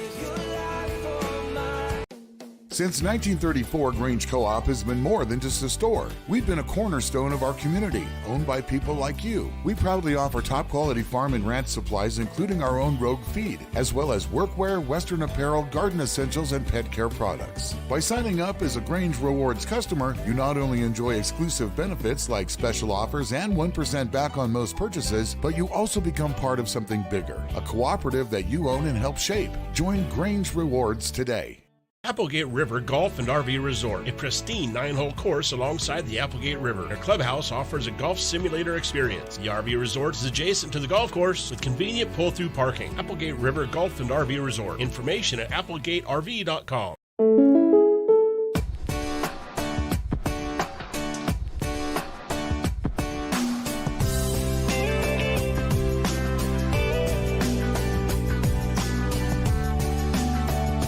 Combining your home and auto insurance could save you time and money.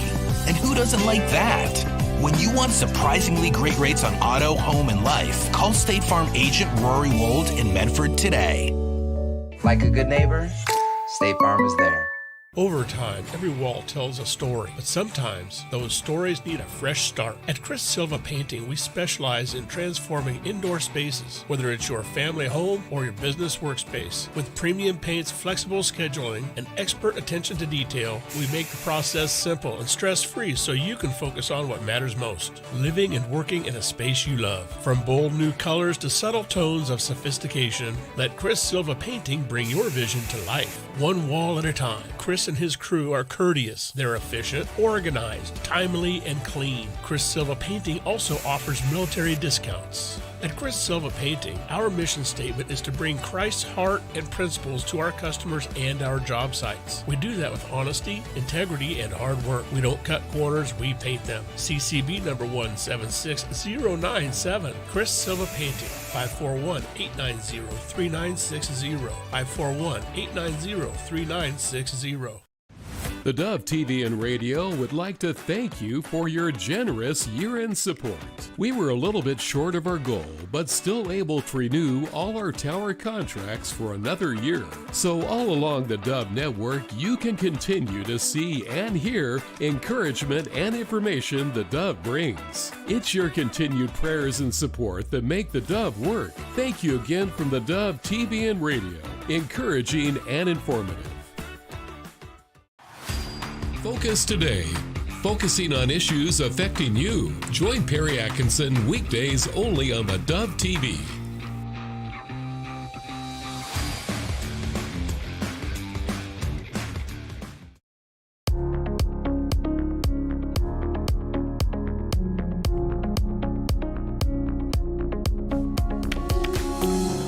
Okay, welcome to Focus Today. I'm your host, Perry Atkinson. Perfect timing, always is, when we have a chance to sit down with Kenneth Abramowitz. He's the author of The Multi-Front War. It's a must-read book. There's a picture of the cover of the screen on the cover of the book, on the screen. Defending America from political Islam, China, Russia, pandemics, and racial strife. He's the managing general partner and co-founder of NGN Capital. He has been a contributor to various organizations that are fighting to protect Israel and America from political Islam and the radical left. He's the founder of SaveTheWest.com, a website dedicated to saving the West from itself. Check it out. SaveTheWest.com is the website. Kenneth, good to see you, friend. How are you? Great. It's always good to be with you. Thank you. You're just really a champion guy. We value your time much.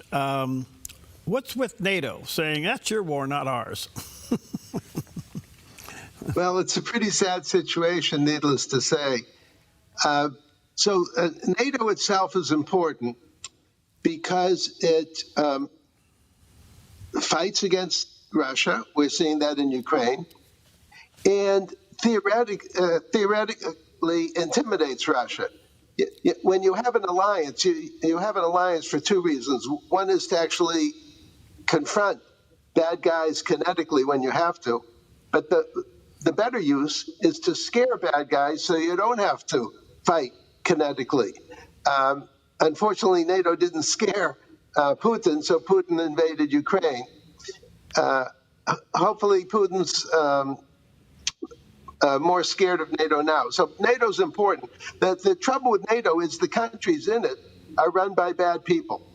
The leadership of England and France in particular is just dreadful. So my feeling is let's keep NATO, but let's get rid of the prime ministers.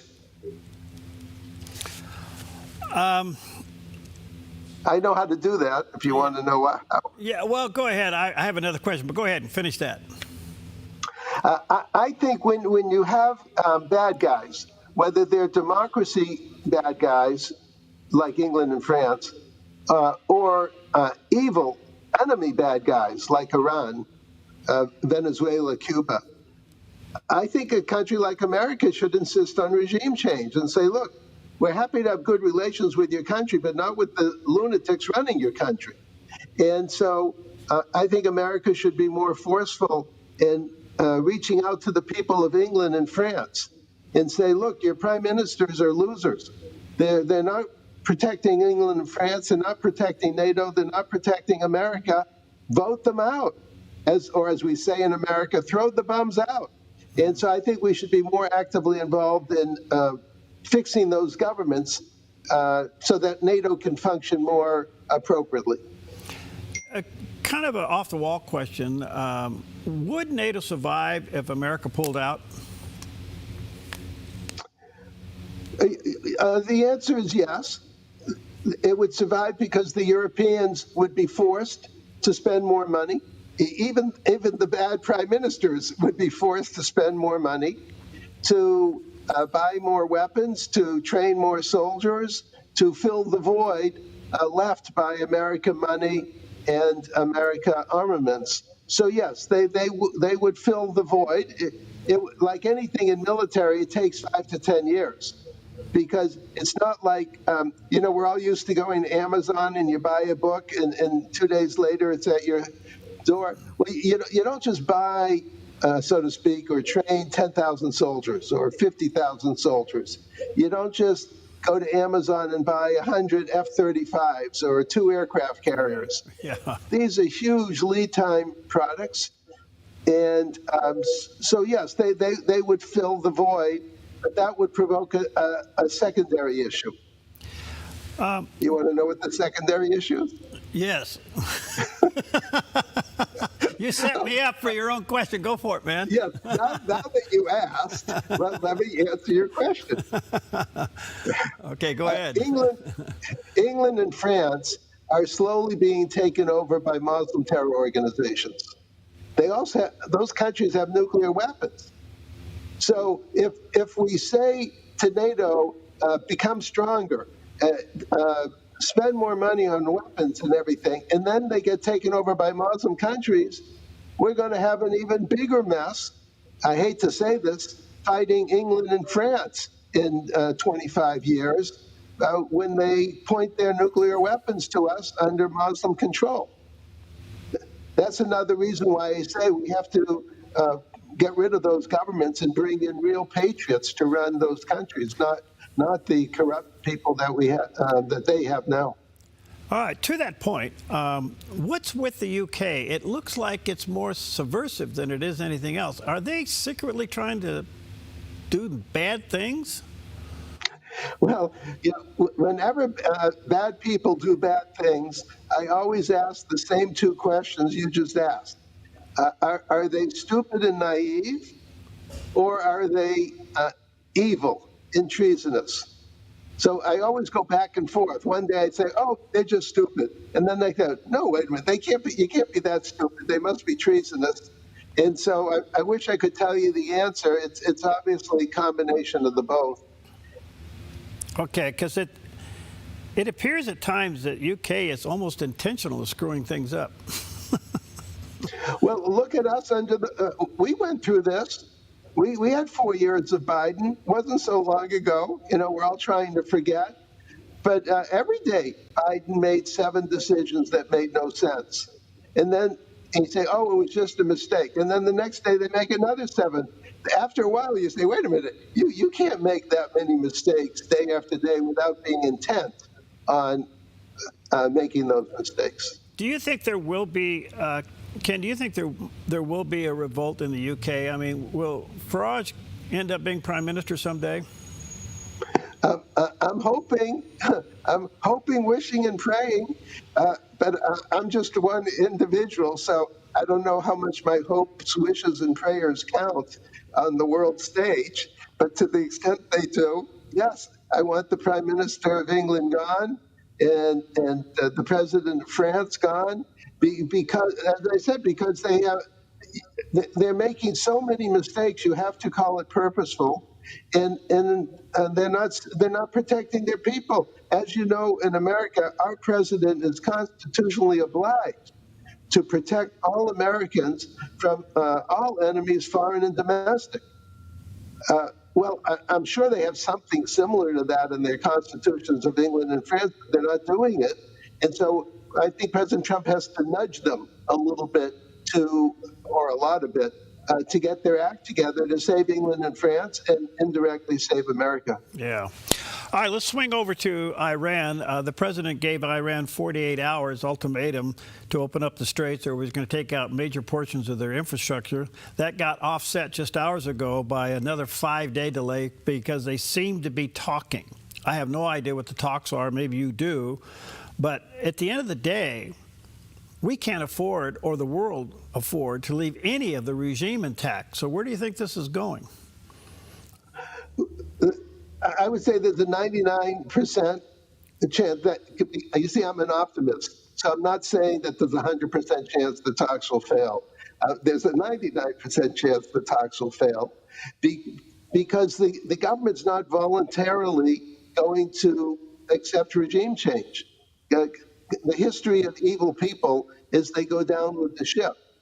So if President Trump says, here's basically an ultimatum, everybody resigns, and you stop your missile production, you stop drones, you open up the Strait of Hormuz, you do all these things, you stop financing your 600,000 worldwide terrorists. Ultimately, they're going to say, we're not going to do that. And so I'm not a big fan of talking with terror organizations. I'm a big fan of ultimatums. I'm a big fan of saying, here's the following things you have to do, or say hello to the U.S. Air Force and the Israeli Air Force, have a nice day. But President Trump, being President Trump, he wants to show that he's done everything possible to negotiate a solution. That's his style. And I don't blame him for that. And so we'll see. But the odds are 99% chance they're not surrendering in 5 days. Okay, so the president's pretty much said we have decimated the country. its military, its Air Force, its Navy, but it still seems they have some serious lethal weapons left. Or is that a bluff? When you negotiate with anybody, you always have to bluff at certain times. And President Trump is very good at bluffing. And then when people think that he's actually bluffing and they call his bluff, he takes out the Air Force and hammers them. So it's part of his technique of negotiating. But obviously, if we could negotiate a deal, it's better than blowing things up. It's just that it's like negotiating with Hitler 1 week before the end of World War II. The answer is no, no, no, no, no. And the history of death counts is they die. They die with their leadership. But I don't blame President Trump for trying. And so if he can pull a rabbit out of a hat, let him do it. But it better lead to unconditional surrender, because you do not want a wounded Iran leadership left. We have to set an example that when you're a professional death count and you've called for the death of all Christians and all Jews and all Hindus and all Sunni Muslims, you don't live another day. We have 4,000 troops sitting on ships offshore. Do you think they ever get put on the ground? Yes. If there's a misnomer about boots on the ground, there's two ways to put boots on the ground. I mean, there's more, but let's just pretend that there's two ways. One is you put boots on the ground to fight a war. They have guns, and the bad guys have guns. They shoot at each other, and people die. That's what we don't want. Americans don't want that boots on the ground. But if you go to Karg Island, and if American Air Force and Israeli Air Force blew up all their defensive sites, and there's no Iranian soldiers there anymore, and you're sending in the Marines to occupy Karg Island, which is uninhabited by bad guys, that's theoretically called boots on the ground, but it's the second form of boots on the ground that I'm alluding to. It's boots on the ground to occupy land that's already been, where the bad guys have been removed by the Air Force. So I'm a big fan of the latter, boots on the ground. I think we should control Karg Island. We should control the Strait of Hormuz and teach Iran a lesson that when you play games like this, you lose property, and America should take over that property. Intelligence being what it is, not only from Israel, but from the CIA, we pretty much know where a lot of people are. It would seem to me we also know where the drones are, which seems to be the threat of reopening the straits. What's your thought on that? Yes, we have to blow everything up. That's exactly right. So we have to blow up all their missiles, all their drones, and artillery, anything that they have, that their boats, anything that can hurt a tanker coming through the Strait of Hormuz has to be blown up. Now, Iran's very good at hiding things. So now we have intelligence, and we're very good at finding things. And we're very good at blowing things up that happen to be deep in the ground. So, so we have to do all of the above. And we just have to keep bombing until Iran has no military assets in or around the Strait of Hormuz, so that the ships, so we can guarantee freedom of navigation, which is one of America's self-imposed responsibilities. How much of the ships not going through the straits is intimidation, and therefore the ship owners just can't risk it? Yes. We discussed when you have weapons, there's two uses for the weapons. One is to actually use them, and one is to threaten to use them.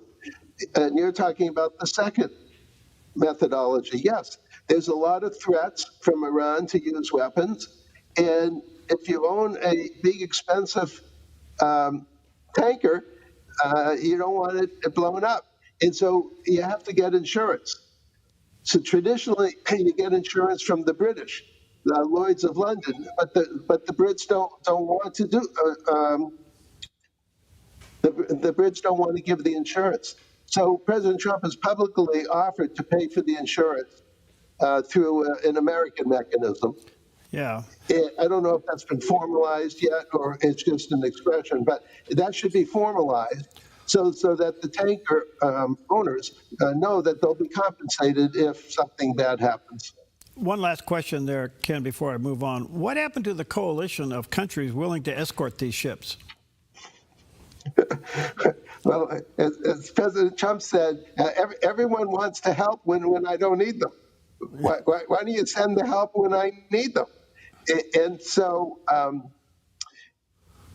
theoretically, if our Air Force and Israeli Air Force blow up all the military sites surrounding the strait, and there's no risk anymore, then everyone will show, the Brits and the French will all show up with their ships to show solidarity with America exactly when they're not needed, but it looks good politically. But they certainly weren't very helpful when President Trump asked and needed them. All right, let me take a break here. Let me say to our viewers and listeners, check out his book, The Multi-Front War. This is the book to get. It kind of explains a lot what we're talking about here and in depth. Multi-Front War, you can check that out online and also check out his website, SaveTheWest.com. There's a picture of the landing page. We'll take a quick break. We'll be right back.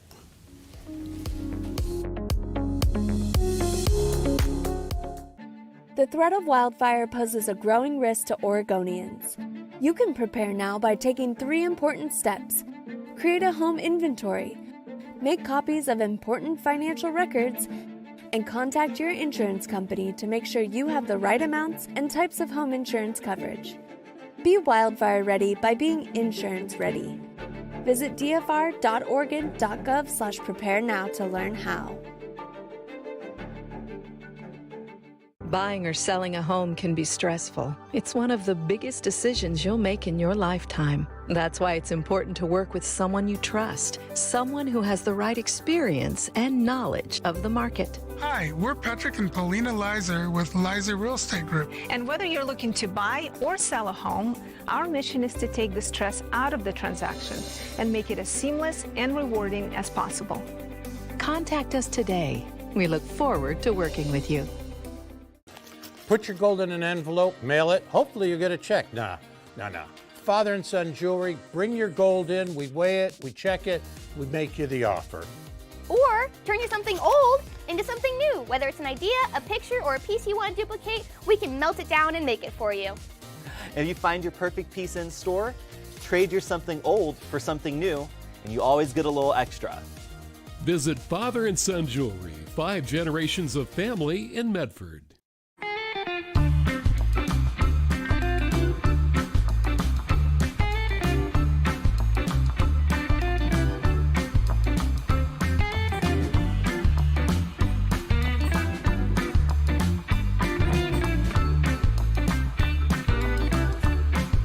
If you don't drive it, donate it.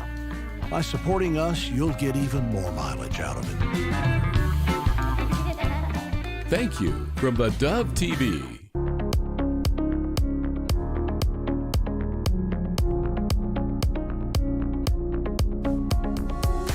Okay, welcome back. Honored to have back with us Kenneth Abramowitz is the author of a must-read book called The Multi-Front War, Defending America from Political Islam, China, Russia, Pandemics, and Racial Strife. Pretty much covers everything. And check out his website, Save the West, which is basically Save the West. It's dedicated to saving Western civilization from itself. Ken, I was thinking through the break there. It looks like with all the negotiations and all the talk about dealing with Iran, UK and France, obviously a big problem. You don't see a lot of the Eastern, or I should say the European nations physically getting involved, a lot of talk. And even the neighbors to Iran who are getting hit don't seem to be responding. Are we in this thing all by ourselves? Well, we in Israel are in there by ourselves. Right. America is blowing up about 500 targets a day, and Israel's blowing up about 500 targets a day. So it's a very good joint venture between Israel and America.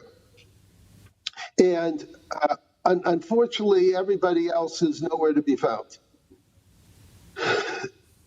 So it's a very sad situation, but it's gratifying. If you look at it in religious terms, America's a 90% Christian country, Israel's an 80% Jewish country. So in religious terms, Christians from American pilots and Jewish Israeli pilots are together blowing up what I call the Iranian Islamo-Nazi death cult to save all Christians, all Jews, and all Muslims, Sunni Muslims, in the Gulf from this death cult.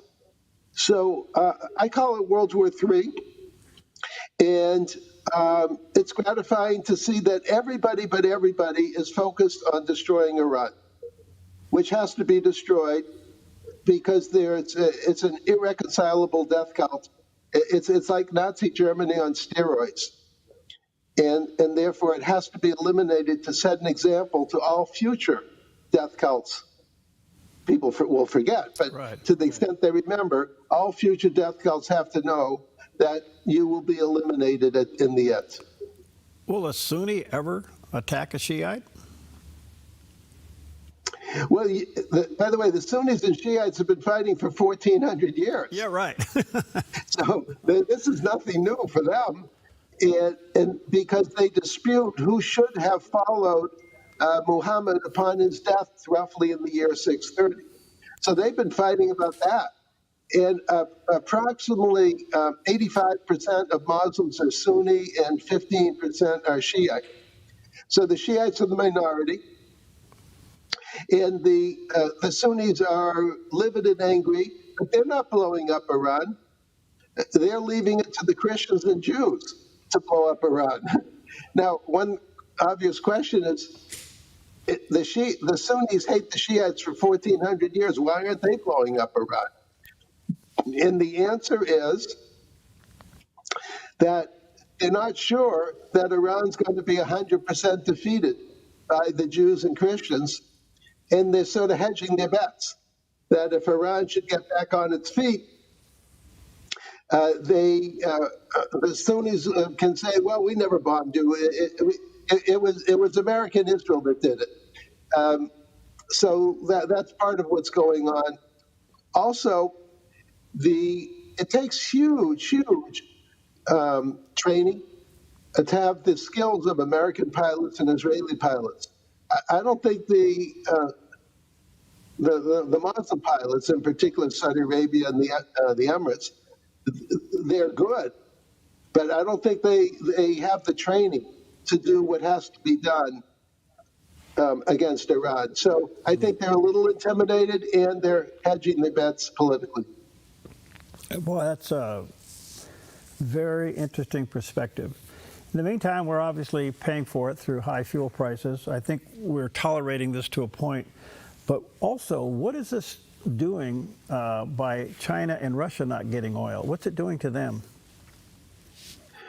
Well, Russia has plenty of oil. China doesn't. So China's a big importer of oil, a big importer of oil and natural gas.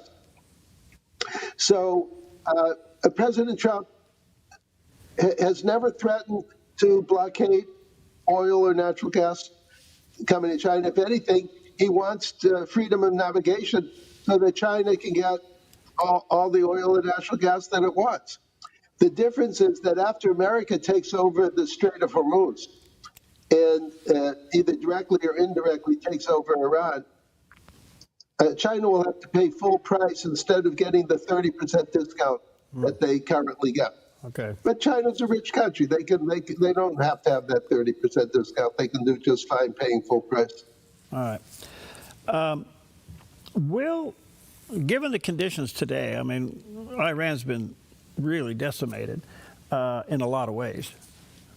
Do you actually see the citizens, the people, taking their country back? Do you see this happening? Well, I look at it in two stages. The first 60 days, of which we've gone through roughly 20, is just nonstop kinetic warfare. America and Israel blowing up 500 targets each every day. That adds up to 1,000, of course. You do it for 60 days, and that's 60,000 targets. I heard a military analyst say that America started off with a target set of 14,000 sites. And let's just, I don't know this, but pretend Israel had the same. So that's 28,000 targets. And I think it will go to 60,000 because just because you blow something up once, sometimes you have to blow it up a second time because you didn't quite do what you wanted to do. And then there's always new sites. So I figure after 60 days, 60,000 targets, I'll guess that there won't be many targets left. Okay. And the war will end with unconditional surrender by Iran. But they won't say that. There won't be a ceremony of unconditional surrender. They're not signing anything. They'll all be dead. So there'll be no one to actually sign unconditional surrender. Right. And then we'll encourage the people, or as we say in America, we the people, to take over the country. We'll probably have to arm some of them to basically take over from the Islamic Revolutionary Guards and the besieged paramilitary. So that's the challenge for May. Okay. So the challenge for March and April is just blow things up. The challenge in May is like Humpty Dumpty, putting Humpty Dumpty back together again. All right, one last question, Ken, before we run out of time. Coming completely back to this hemisphere, Cuba's about ready to fall. Does it fall into our hands? Well, it's somewhat analogous. Venezuela and Cuba were both bad guys controlled by all the other bad guys, Russia, China, Iran, and whatnot. So, yes, we should encourage the Cuban government to fall. And the question then, how do you do it? It's basically two ways. One is the Venezuela way, whereby you just capture number one, and then you intimidate number two. So perhaps President Trump will do the Venezuela plan, capture number one, intimidate number two, or the Iran plan, which is you just destroy all their military abilities, and then you just walk in. Yeah. So President Trump would rather negotiate his way through. He doesn't like to fight in every single country simultaneously. Fighting in Iran, I think, absorbs most of his kinetic, not desires, but needs, American needs. Does it become a territory? Do you think that's what happens? Well, I want every country in the world to be an American state, as long as they vote for Republicans. Yeah. I'd say sure, yeah. But I mean, it can be like a Puerto Rico. Puerto Rico's not a state, but we have a very close working relationship. It's called a territory. Mm-hmm. It doesn't have to be called a territory. It just has to be a government, as we say in America, of the people, for the people, and by the people, as opposed to by a criminal organization. Yeah, good stuff. Ken, thank you for your time. We value it greatly. God bless you, my friend. I always value you being here. Let me say to our viewers and listeners, check out his book. It's called The Multi-Front War, Defending America from Political Islam, China, Russia, Pandemics, and Racial Strife. Pretty much covers everything. And then check out his website, which is SaveTheWest.com, which is really saving the Western civilization from itself. Very resourceful. And there's the picture of the landing page, SaveTheWest.com. God bless you, my friend. Look forward to more visits. Great to be with you anytime. Okay. Thanks.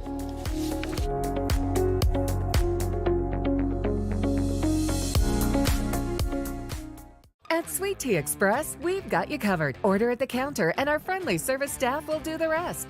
Breakfast served daily until 2 p.m. Breakfast burritos, biscuits and gravy, skillets, omelets, and more. Sweet Tea Express. Don't get caught hungry. Come fall in love with Northridge Senior Living, where contemporary, sunlit interiors meet old-world elegance. Walk through our lovely hallways and enjoy the fun staff-led activities. Forge lasting friendships with other residents and our exceptional caregivers. Dine in style. Gather near the fireplace under breathtaking chandeliers. Our reasonably priced apartments are spacious with private balconies. Northridge is Christian-owned and operated, pet-friendly, and only 2 blocks from Asante Rogue Regional Medical Center. On-site, in-home care is available. We also offer senior adult daycare, where your loved one can spend the day with us and the evenings with you. Northridge Senior Living. Your home. Once again, our very own Dove TV was recognized for excellence by the National Religious Broadcasters with the prestigious Station of the Year Award for 2026. And this year's recipient of TV Station of the Year Award is Dove TV. This makes 9 times the Dove has been honored by our peers with this celebrated national award. We're grateful, and another reason to stay encouraged and informed by watching and supporting the Dove TV.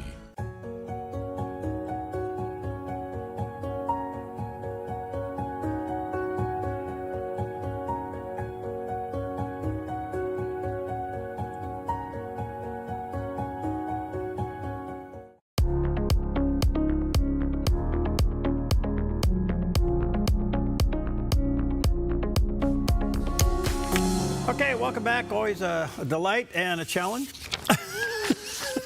A delightful challenge. A delightful challenge. That's the way we're supposed Anyway, Bill Gallagher's with us in the house here today. He's a pastoral counselor, founder of TeamWorks, which is an organization to come into your organization and help you with any kind of staff issues you may have. He'll test them to see if they're green, yellow, pink, blue, red. Yeah, we talk about 4 different colors. Helps people remember. Yeah. What's Litauer's book called? Wired That Way. Well, that's her profile. Okay, so personal profile her test. daughter came out with an update. Oh, Marita.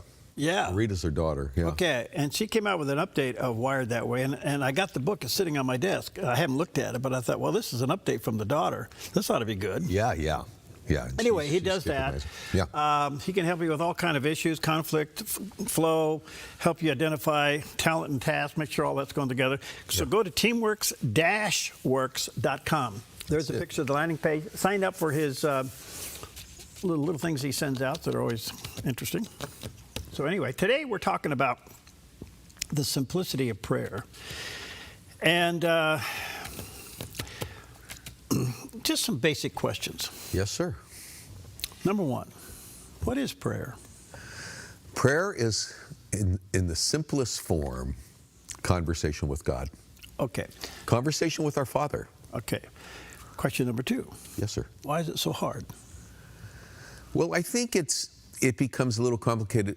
First of all, if we've never really had a prayer life, it's very, very new to us. I have a story to tell about that. Mm-hmm.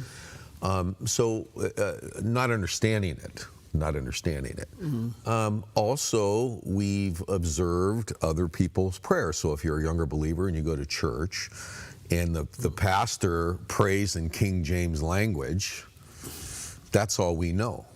The thous and the these and things, very melodious and very respectful, but really not practical for a lot of people. I mean, I don't talk to my son that way. You should. I should, yeah. You look at me like I'm crazy.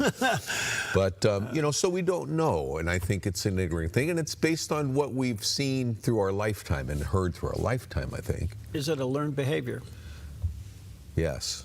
Okay. I think it's a learned behavior and a biblical behavior. There are samplings we're going to give on how to pray. Okay. I'm paraphrasing. Mm-hmm. Prayer without faith is dead. Yes. What is faith? Faith is believing and trusting in God and how He works in our life.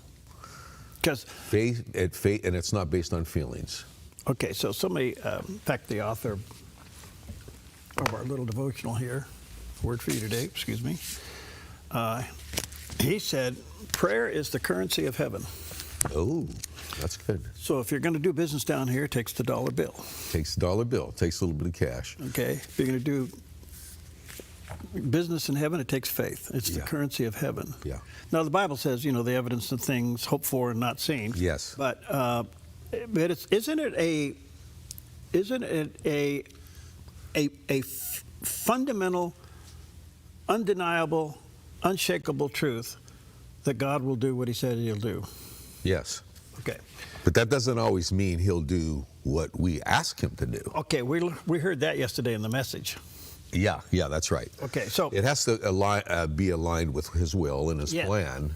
Okay, so let's talk about one other aspect of prayer, since we're laying a little bit of foundation here. Okay. If prayer is a learned behavior, that runs the risk of the prayer not being honest. Yes, especially if you learned it in a way that is not simple and not honest and not from your heart, but it's more rote. Yeah. It's more rote. Because I kind of get caught up. I do a lot of surfing on television things, and I like looking at all different types of worship and denominations. Yeah, just to see what they're all like. And see, you just only God can. Yeah, that's right. Only God can figure this all out. That's okay. Right. But at the end of the day, when you look at this, those are learned behaviors. Yeah. Okay, not that they're bad. I'm just saying. That's right. You enter that culture. That's a learned behavior of that culture. Okay. Yeah. But prayer changes instantly when you have a personal, demanding need in your life. Yes. All of a sudden, prayer takes on something entirely different. It's not a learned behavior. It becomes desperation. Well, I tell you what. And of course, I've been a pastor for 45 years, and so we who have prayed on that level, that's what we do with our people and our congregation and our family and our life. It can get a little flowery, but when we're desperate, there's groaning, there's crying out, and there's no fluff. There's no fluff. Comes straight from our heart. Okay. The reason I bring that up is because if I was to, and I do, listen carefully to a lot of the emails that we get here, prayer requests, we get a lot of them. Yeah. And I want our listeners and viewers to know you can send us your prayer requests. And let me tell you how we handle them. First of all, strictly confidential. Yes. And secondly, instead of having a prayer meeting for them, which is hard to gather a staff together at various times a day, we send them to every staff member. And they know, they've been instructed to personally pray for these people individually. Take time in your day, whatever it is, wherever you are, stop. When you get that prayer request from the Dove headquarters, so to speak, pray for this person. So I want you to know we seriously pray for you.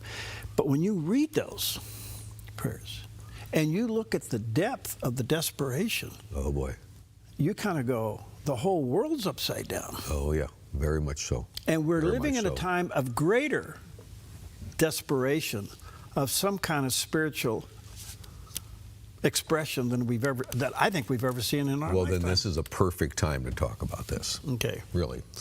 One of the titles of what we're talking about today, too, is Does God Really Hear My Prayers? And I have a story I want to start with that might help a lot of people. All right. So I'm a brand new Christian. I work downtown in San Francisco at the Pyramid Building doing valet parking. And I am a baby Christian. I had just given my life to Christ 50 years ago. And I noticed this lady who would bring in her car. She was African American, always had a smile on her face. And I don't know how we got onto it, but we started talking about our faith. She probably brought it up, and I said, well, I'm a brand new Christian, and she almost started crying. She was so excited. And as the weeks went on, I would talk with her. I'd park her car. We'd always have a little bit of fellowship there. And I'll just call her Sally. I said, Sally, one day I said, Sally, can I have a question? I got a question I got to ask you. Sure, she says. I don't understand the concept or the how-to of prayer. Sometimes I don't feel like my prayers are getting past the ceiling. And I really don't know what to say. I'm a brand new Christian. She said, Bill, put your hand in front of your face. I said, all right. She said, blow on your hand. And I went, whew. She said, Jesus is closer than your next breath. Just talk to him. He's always there. Changed my life. Changed my life. Okay. So it took out the mystique. It took out the maybe unnecessary words. It just, he's right here. And then Swindoll, he changed my prayer life early on too. He talked about prayer one time and he said, you know, the church fathers, we read about the church fathers back in the 16th century, and many of them talk about how they would pray for 2 and 4 and 8 hours a day. Right. And so as a young pastor going to Bible college, I thought, well, that's the goal. That's what I need to strive for, is time, hours on my face. That's the way to really be a man of prayer. And Swindoll said, that didn't really, our interpretation of that really didn't do us a lot of good service. It's not that complicated, and it doesn't have to take that long. Now, it can, but it doesn't mean that your prayers are heard more than the person that has 2 or 3 sentences. And so he goes, God doesn't want your prayers that are said out of guilt. He doesn't want your prayers to try to convince him. He said, just talk to him from your heart. It changed my life. All right. The Bible says pray like children. Yes. And the metaphor there is children just don't have the hang-ups adults do. Oh, my gosh. I mean, they don't have years of life and issues. Oh, I had a friend of mine, he's doing some electrical work for us, and he had his 5-year-old kid there. Yeah. And it was his birthday, and he had just got a little, electric motorcycle. He was rolling on the ground, and he kept saying, Dad, Dad, Dad, Dad, Dad, Dad. And it was driving me crazy.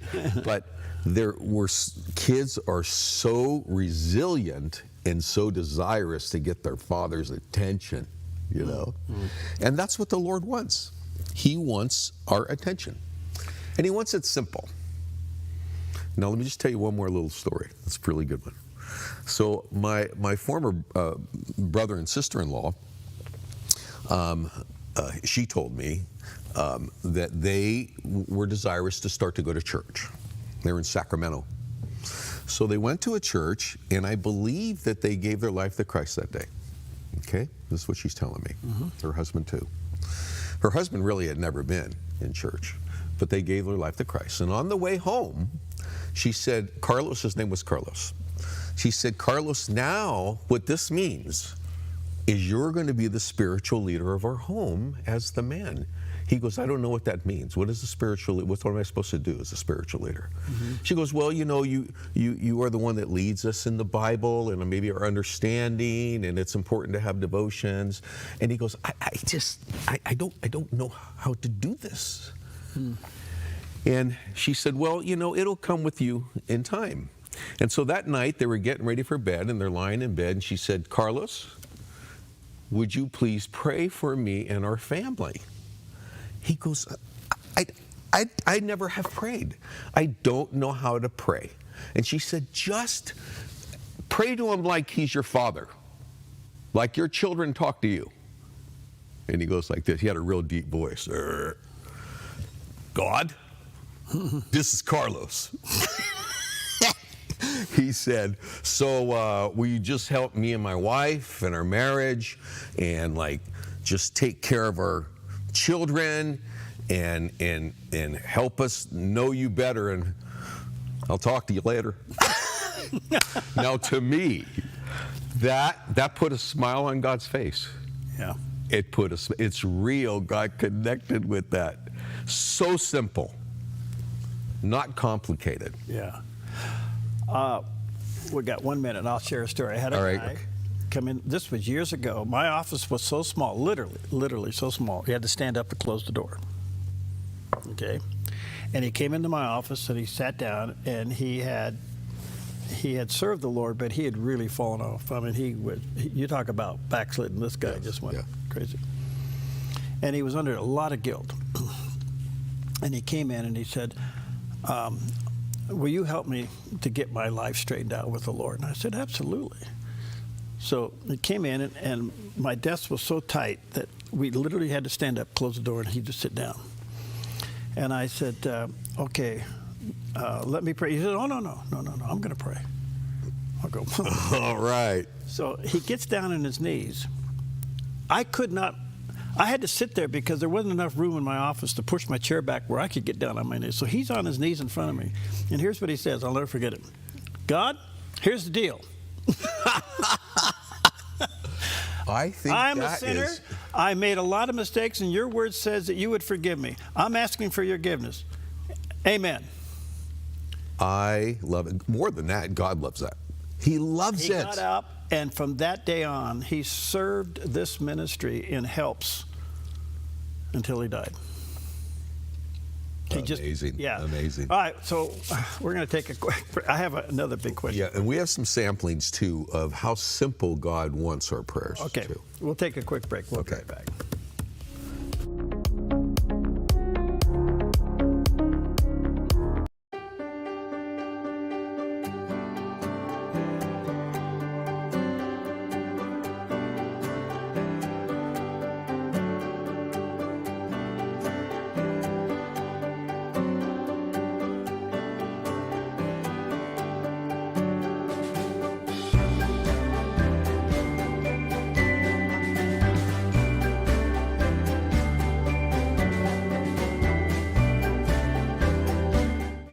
You are invited to the 2026 Access Senior Fair, Tuesday, March 24th from 9 a.m. to 3 p.m. at Rogue X. Over 80 vendor booths offering helpful resources for seniors and their families. Try your luck at a round of bingo complete with prizes. All are welcome at the largest free and fun senior resource fair in Southern Oregon.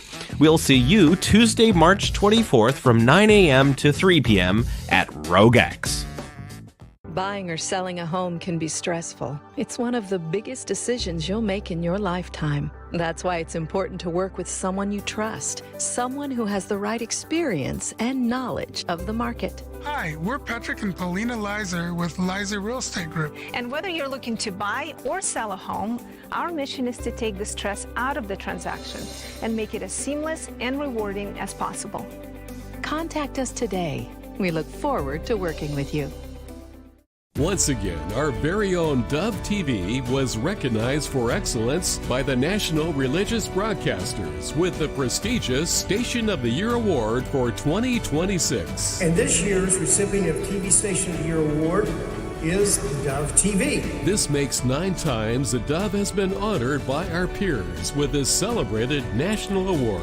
We're grateful, and another reason to stay encouraged and informed by watching and supporting theDove TV.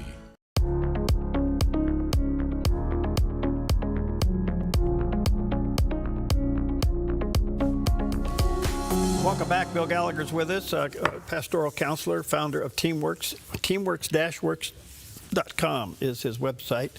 We're dealing with the subject of prayer, trying to make it simple. One quick story.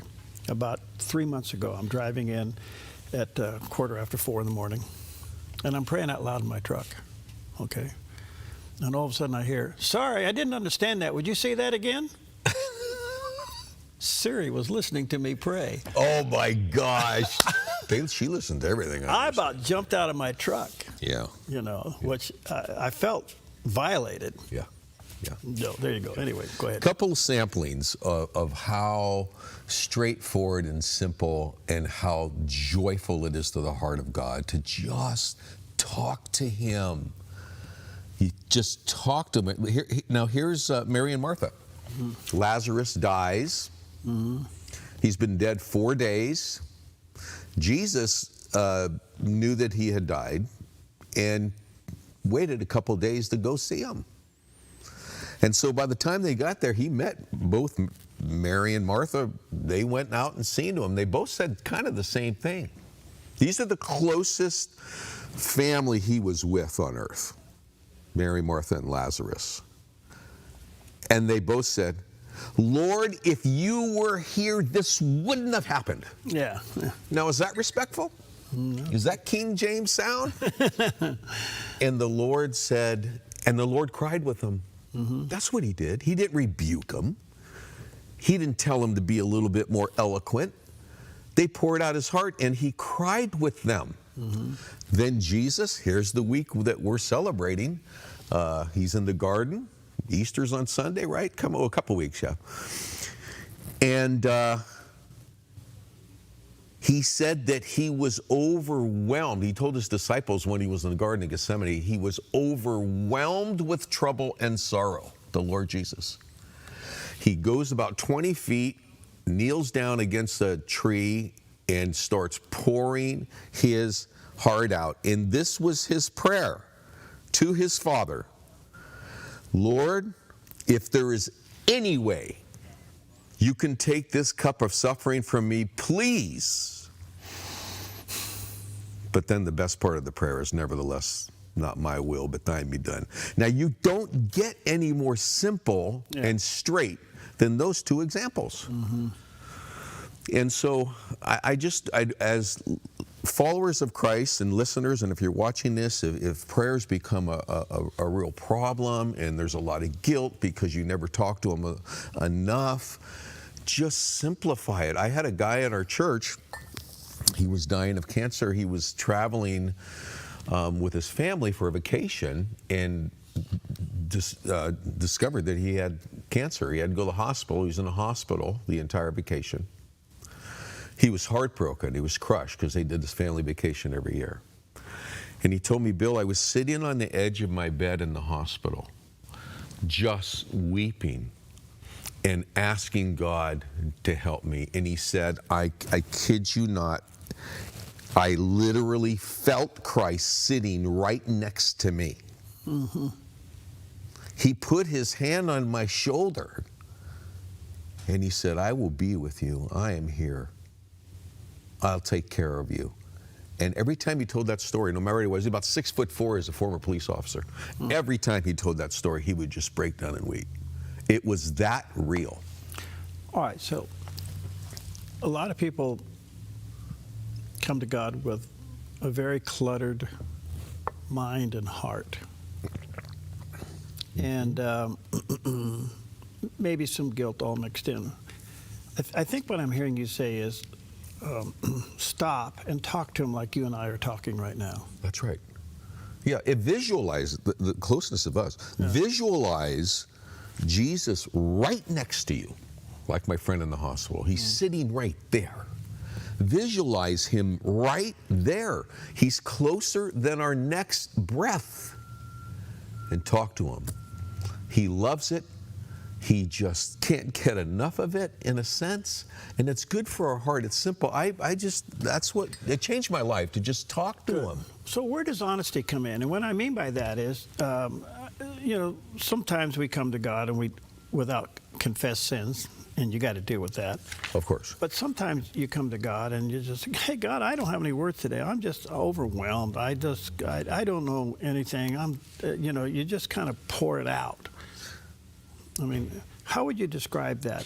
Well, authentic honesty, so to speak. Oh, that he knows what's happening anyway. I mean, he knows what's in our heart. He knows why we're praying. And I got a question for you too. Why does he teaches us how to pray in the Lord's Prayer? Mm. He says you must pray. You must talk to me. But then we read in the Scripture, but he knows our needs before we even ask him. Why would he tell us to pray when he already knows our needs anyway? Well, there's several responses to that. I think one is so that we develop this dependency upon him. Yes. Because if you take that attitude, then you won't talk to him. Well, God, you know about it. I got something else to do. Yeah. I think the more you pray, the closer you become, the more you have less words. And you listen. And remember, prayer is not a one-way phone conversation. Hello, God, da-da-da-da-da-da, and hang up. You got to sit and wait and listen to the response. He will talk to you. Yeah. I've never heard the audible voice. Well, it's more of an impression in our heart that we can hear. All of a sudden, you have a change of thinking. Something else happens. There's a click. There's a transcendent something that occurs when you do it. It's the spirit part. It's kind of God's going to open the door a little bit of heaven and let you feel something. Yeah. So it's. But when he says he knows in advance what we have, I think what he's saying is, will you look to me knowing that I not only know about it, but I also know the answer to it? Yes. Now, there's some things out there that are a little mysterious, And I really get uptight with people who say, well, the reason your prayers aren't answered is you don't have enough faith. I mean, you talk about spiritual abuse. Those people need to be run out of spiritual abuse, and that's not even what the Scripture teaches. Yeah. Yeah, I know those type of people. I've bumped into them, and you hear them often, you know, and so, and that somehow we can demand God to do something. Yeah. These are all questionable theological things. But to the people listening today, I don't think there is anybody that wonders, is God really there? Does God really understand? Is God listening? Yes, and He is. And try to remember that if you didn't hear it, you know, maybe watch the beginning of this over again. God is closer than our next breath. And if you can keep that has held me together in my darkest times. Just that one truth that lady shared with me when I was a new believer for 50 years, Barry. Mm-hmm. He's never not with me. He's closer than my next breath. So just turn your head and talk to him. So what do you do with the person that feels like they're not good enough to talk to God? Well, I would encourage them, and there's a lot of people but Perry, there's a lot of, just as a pastoral counselor, more Christians than we can imagine that still live in shame. Yeah. And really, they love Jesus, they believe in Jesus, but they really doubt their eternal life. Yeah. And it's about shame, 100%. And so I try to encourage them about the love of Christ and His patience, and that was dealt with on the cross. Your shame, you don't need to carry it. It's already been covered. And so shame is a big deal, and that's why I think people feel that way, is because they can't get past the desperate sins of their past. Okay, I got a little less than a minute. Explain one more time. Yes. The simplicity of prayer. He's closer than our next breath. He just wants us to talk to Him, ask Him questions, even vent to Him on what He's allowed in our life that we don't understand. He's got broad shoulders. He can even carry our anger. Mm-hmm. If we lose a loved one and why, talk to Him about it. He loves it, and He'll give you peace if you open up your heart. All right, check out teamworks-works.com. That's Bill's website. And, of course, he helps a lot of organizations, Christian and all kinds of businesses to come in and work with staff. Check it out, teamworks-works.com. All right, thank you, buddy. Good stuff all the way around. Good seeing you. All right.